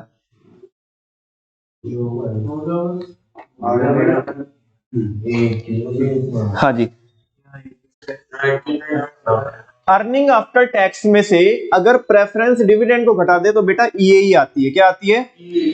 ईएई का मतलब होता है earning available for equity share holder. अब ये वो पैसा बचा है, अब ये वो पैसा बचा है जो प्योर किसके लिए बचा है, शेयर होल्डर के लिए। ऑप्शन फर्स्ट में शेयर होल्डर के लिए कितना पैसा बचा हुआ है, 21,000, और ऑप्शन 2 में कितना बचा है बच्चों, 15,000। ओ माय गॉड, ये क्या हो गया, ये तो मोए मोए हो गया। अगर हम ऑप्शन, सारी चीजें सेम है, सारी चीजें सेम है, बस फर्क किसका है कि ऑप्शन फर्स्ट में तो डिबेंचर इशू करने हैं और ऑप्शन 2 में शेयर्स इशू करने हैं, हमें प्रेफरेंस शेयर्स इशू करने हैं। ठीक है ना? ऑप्शन फर्स्ट में जहां पे हमने डिबेंचर इशू की जो कि डेट है, उसमें इक्विटी वालों के लिए पैसा कितना बचा हुआ है, 21,000। भाई वो अपने घर पे कितना लेके जाएंगे, जो बचा है उनको डिस्ट्रीब्यूट करने के लिए वो 21,000। और ऑप्शन 2 में कितना बच रहा है, ऑप्शन 2 में नुकसान है कि फायदा है, नुकसान है। कितने रुपए का नुकसान है, 6,000 रुपए का नुकसान है। नमन भैया ये हुआ कैसे, ये जादू हुआ कैसे, जब सारी चीजें सेम थी तो ऑप्शन फर्स्ट में, तभी तो मैं बच्चों बोल रहा था कि debt is considered as the cheapest source of finance. अब तुम बोलोगे प्लीज, अब तुम बोलोगे जो 6,000 रुपए का फर्क आया, ये जो, अच्छा ये जो सुनो ना, ये जो ईएई बची बच्चों, ये ईएई वही तो रिजर्व एंड सरप्लस ही तो है, ये बैलेंस शीट में जिसे आप ट्रांसफर करोगे। अरे जनरल रिजर्व जो आता है बैलेंस शीट में, एक तो 21,000 रुपए जा रहे हैं एक ऑप्शन में, दो एक में 15,000 जा रहे हैं, कौन सा जाना अच्छा है, 21 जाना अच्छा है, 15 जाना अच्छा है, बिकॉज ये सारा पैसा है किसका, इक्विटी शेयर होल्डर का। किसका है? तो आपको 15 लेते हुए अच्छा लगेगा कि 21 लेते हुए अच्छा लगेगा, 21 लेते हुए अच्छा लगेगा। तो दैट्स व्हाई बच्चों debt is considered as the cheapest source of finance. अब ये आप ये पूछोगे कि भैया ये जो 6,000 रुपए का फर्क आया, ये आया कहां? ये आया है बच्चों, जो मैंने अभी एक चीज बोली कि जो इंटरेस्ट होता है, इंटरेस्ट तो होता है खर्चा, वो होता है चार्ज अगेंस्ट प्रॉफिट, और वो जो घटाया जाता है, वो जो दिया जाता है, वो बिफोर टैक्स प्रॉफिट में दिया जाता है, जबकि जो डिविडेंड होता है वो होता है एप्रोप्रिएशन ऑफ प्रॉफिट। क्या होता है? Appropriation of profit. वो किसका, वो नहीं होता, वो चार्ज नहीं होता, वो एप्रोप्रिएशन, वो प्रॉफिट का पार्ट होता है, और वो आफ्टर टैक्स प्रॉफिट में दिया जाता है। किस में दिया जाता है? अब ध्यान से सुनना, ये 6,000 रुपए का फिर बता रहा हूं आपको, बहुत एग्जैक्ट करके बता रहा हूं, स्पेसिफिक होकर के कि ये फर्क कहां पे आया। आप देखो यहाँ पे, ये जो बच्चे लोगों क्या था, ये टैक्स देखो यहाँ पे, ये जो टैक्स लगाया ना आपने, टैक्स, एक सेकेंड, ये जो आपने जो टैक्स लगाया, ये टैक्स में कितने का फर्क आ रहा है, यही तो फर्क आया। तुम बोलोगे ये कैसे आया 6,000 रुपए का फर्क, बेटा वहां पे तो इंटरेस्ट पहले घट गया। मायने ये नहीं करता कि वहां पे भी 20,000 है और यहाँ पे भी 20,000 है, अरे यहाँ पे भी 20,000 है और ये भी 20,000 है। मायने ये नहीं करता, मायने ये करता है कि वो जो 20,000 है इंटरेस्ट, वो पहले घटा है, टैक्स देने से पहले घटा है, और ये जो 20,000 हमने बाद में दिया, ये टैक्स देने के बाद। अब तुम देखो, देने तो हमें दोनों में 20,000 रुपए थे, लेकिन वो पहले घट गया। जब वो पहले घटा तो उसने हमारे जो जिन पे टैक्स लगना है, जिन प्रॉफिट पे टैक्स लगना है, उसने उस प्रॉफिट को क्या कर दिया, कम कर दिया, उसने 30 कर दिया उन्हें, जबकि वो कितना रहा 50। यहाँ पे तो तुम्हें 30,000 पे 30% टैक्स देना पड़ा, तो कितना गया 9,000, और वहां पे कितना गया। और तुम देख लो बच्चों, अगर मजे की बात देखोगे तो इसमें जो फायदा जो निकल के आया ना, वो तुम्हें इंटरेस्ट का ही तो फायदा हुआ। जो इंटरेस्ट जो ऊपर डाला था, इंटरेस्ट का फायदा कैसे हो, प्रॉपर बोलता हूं इसे, इंटरेस्ट ने तुम्हारा टैक्स बचा दिया। क्या बचा दिया? That is considered as the cheapest source of finance because because interest saves the tax, क्योंकि इंटरेस्ट क्या करता है, टैक्स सेव करता है। अगर मैं यही बात आपको अगर बस नॉर्मली पहले बोलता तो तुम मेरे को शक की निगाहों से देखते, तुम्हें समझ में नहीं आता कि तुम ऐसा बोल कैसे रहे हो कि इंटरेस्ट टैक्स कैसे बचाता है। लेकिन अभी तो समझ में आता है ना तुम्हें कि इंटरेस्ट टैक्स कैसे बचाता है, कैसे बचाता है, बिकॉज इंटरेस्ट खर्चा माना जाता है। क्या माना जाता है? इनकम टैक्स बोलता है कि वो खर्चे को घटा करके तुम फिर जो बाद में बचा उस पर टैक्स दो, जबकि जो डिविडेंड होता है वो खर्चा नहीं होता, वो चार्ज अगेंस्ट प्रॉफिट नहीं होता, वो अप्रोप्रिएशन ऑफ प्रॉफिट होता है और वो आफ्टर टैक्स प्रॉफिट में से जाएगा, तो वो टैक्स की सेविंग नहीं करेगा, वो टैक्स की सेविंग नहीं करेगा। बात समझ में आ रही है? और अगर आप देखोगे तो बच्चों, तो जो 20,000 रुपए का इंटरेस्ट था, जो क्या था, 20,000 रुपए का इंटरेस्ट था, उसी की वजह से आपको क्या आया है, फायदा है। और बताऊं कैसे? तुम ये जो फर्क निकाला ना 6,000 रुपए का, ये तुम डायरेक्टली भी निकाल सकते हो। बताऊं कैसे? तुम मुझे बताओ तुम्हारा इंटरेस्ट कितने का था?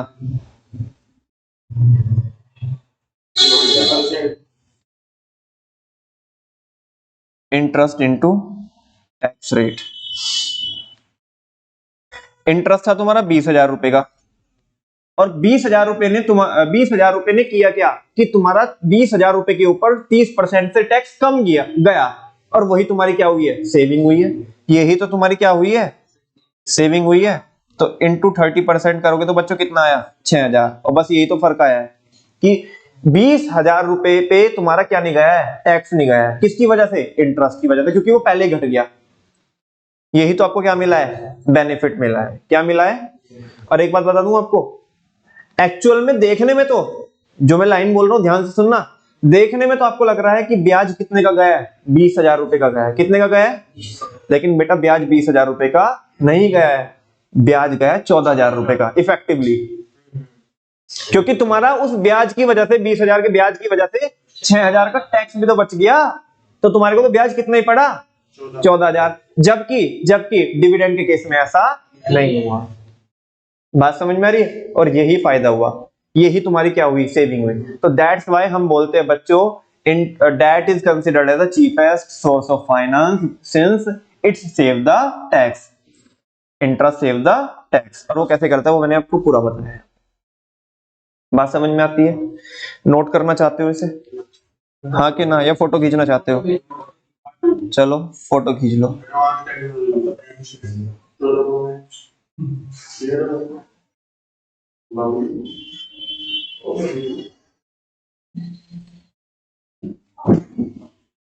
लो जी। और बच्चों एग्जाम में जब ये क्वेश्चन आता है ना, आपको बस ऐसे ही बनाना होता है और कुछ नहीं करना है। फ्री के 6 नंबर है। इसको बोलते हैं EBIT, EPS एनालिसिस। EBIT और EPS एनालिसिस बोलते हैं इसे। एक बार अभी ले लेना, पहले एक बार मैं कुछ और लिख दूं यहाँ पे। इसको बोलते हैं EBIT, EPS एनालिसिस।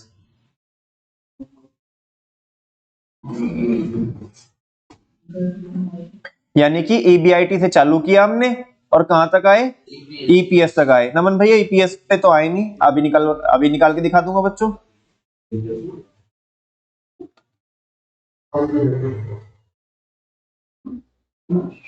EPS क्या होता है? Earning per share. क्या होता है? Earning per share. बात समझ में आ रही है?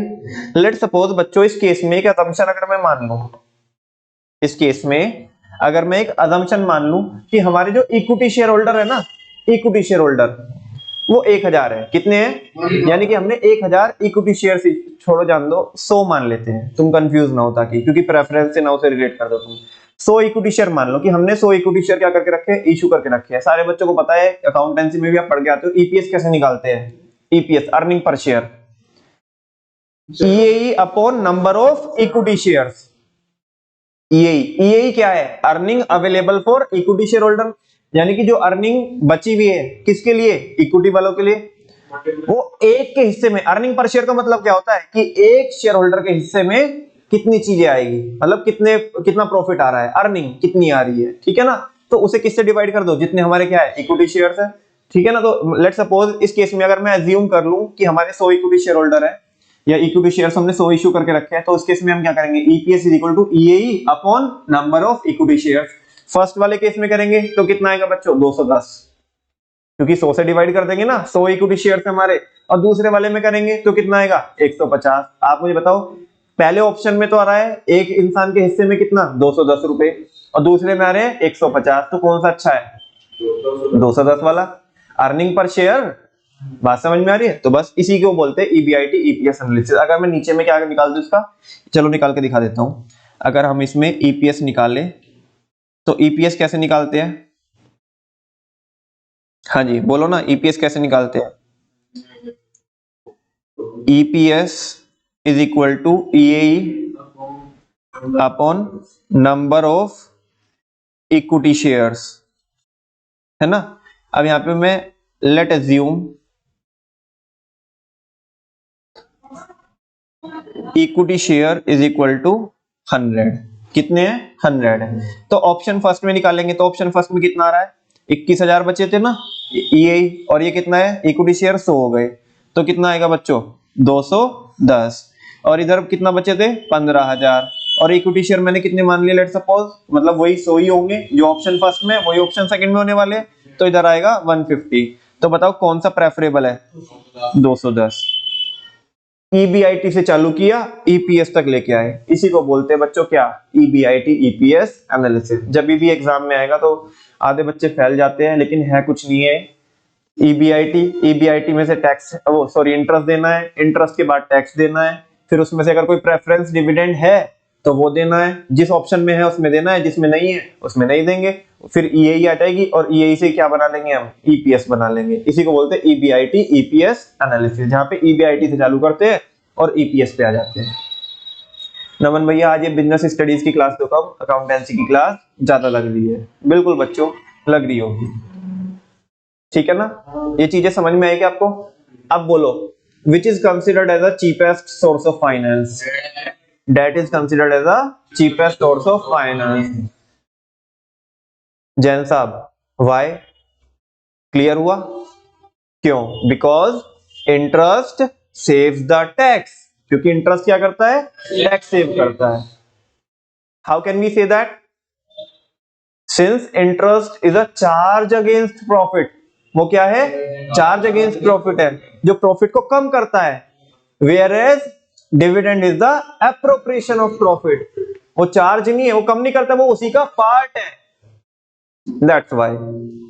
तो वहां पे टैक्स की सेविंग हो जाती है। और ये मैंने आपको निकाल के दिखाया कि आपका जो फर्क आया ना वो इंटरेस्ट पे ही तो टैक्स की सेविंग आई है आपको।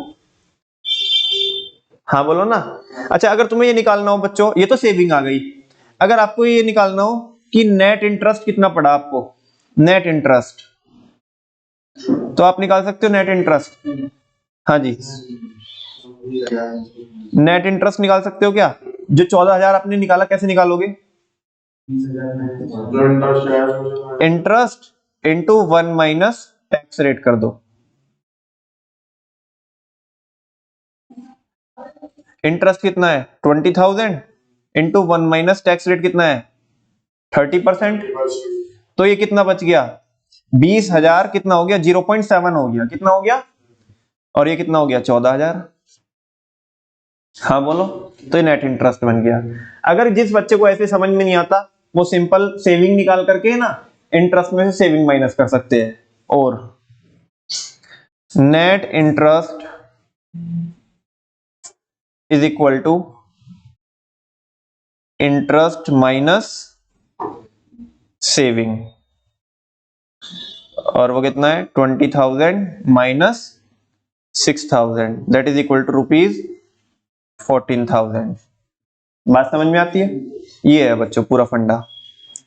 अगर आपको इतनी बात समझ में आई तो आपको आगे इसमें कोई भी दिक्कत आने वाली नहीं है। अब चाहे तो अब ले लो, इसमें इसका फोटो पूरा ये लेना चाहो तो ये ले लो, जो बच्चे नोट कर रहे हो तो नोट कर लो।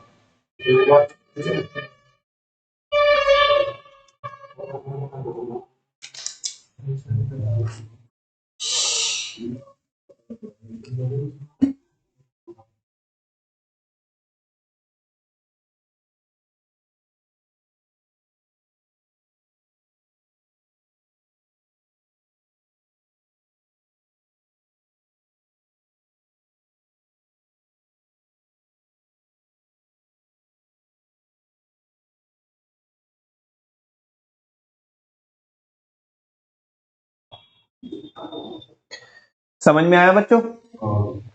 अच्छा नमन भैया, तो फिर ये बताओ सबसे महंगा सोर्स ऑफ फाइनेंस कौन होता है? जो बच्चों ने सबसे सस्ते में इक्विटी बोला था ना बेटा, जस्ट अपोजिट है। इक्विटी सबसे महंगा सोर्स ऑफ फाइनेंस होता है। इस बात का जवाब तो मैं आपको कल को दूंगा। मैं आज तो ये तो बता चुका हूं आपको कि डेट सबसे सस्ता होता है, लेकिन जिन लोगों का भ्रम ये था ना कि इक्विटी सबसे सस्ता सोर्स ऑफ फाइनेंस होता है कंपनी के लिए, नहीं, सबसे महंगा होता है। इवन प्रेफरेंस से भी महंगा होता है।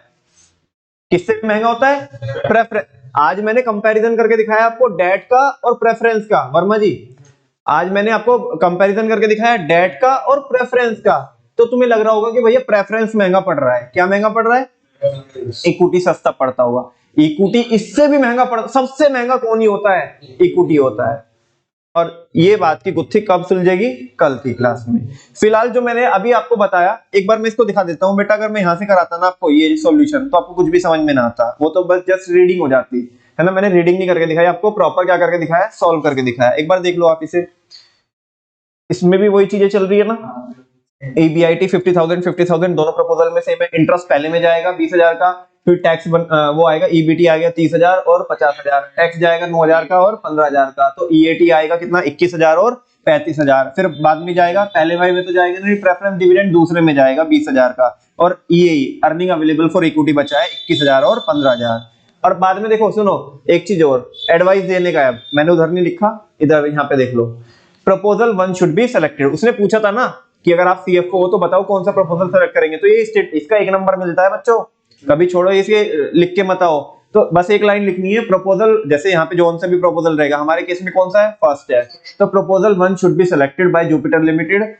जुपिटर लिमिटेड को प्रपोजल 1 सेलेक्ट करना चाहिए, since it has more EAE, क्योंकि इसमें क्या है? EAE ज्यादा है देन प्रपोजल 2। अगर वो बोले EPS के बेसिस पे बताओ, तो मैंने वो भी करके दिखा दिया आपको। बस EAE से क्या बना लो? पर शेयर बना लो, EPS बना लो। वो पर शेयर होता है, वो भी वही जिसमें EAE ज्यादा आ रही है उसमें पक्की बात है ऑलवेज उसमें EPS भी ज्यादा ही आएगा। बात समझ में आ रही है? और इसका बच्चों ये जो टेक्स्ट है, ये टेक्स्ट बस हम कल देखेंगे, ठीक है ना। हालांकि आप चाहे तो इसे पढ़ सकते हो। इसके रिगार्डिंग कुछ और चीजें भी है थोड़ी थोड़ी, चलो अभी बहुत काफी टाइम हो गया तो इसको कल करेंगे हम, ठीक है ना। बाकी जो भी है ये मैं बता चुका हूं, जस्ट उसकी एक बार क्या करनी है? रीडिंग करनी है, ठीक है ना। कल ये करा करके बच्चों ये चीजें, और कल इसका इंट्रोडक्शन चालू हो जाएगा, ठीक है ना। थैंक यू वेरी मच बच्चों, आज के लिए इतने करते हैं, बाकी करेंगे कल, ठीक है ना। और मैं वापस से फिर से गुजारिश करूंगा आपसे कि एटलीस्ट ये वीडियो को तो मैं आज तक मैंने नहीं बोला, इसको तो लोगों तक पहुंचाइएगा, कि ताकि उन्हें पता चले कि हाँ यार कि बिजनेस स्टडीज में एक चैप्टर ऐसा भी है कि जिसको इस ढंग से भी पढ़ा जा सकता है, ठीक है ना। Thank you very much.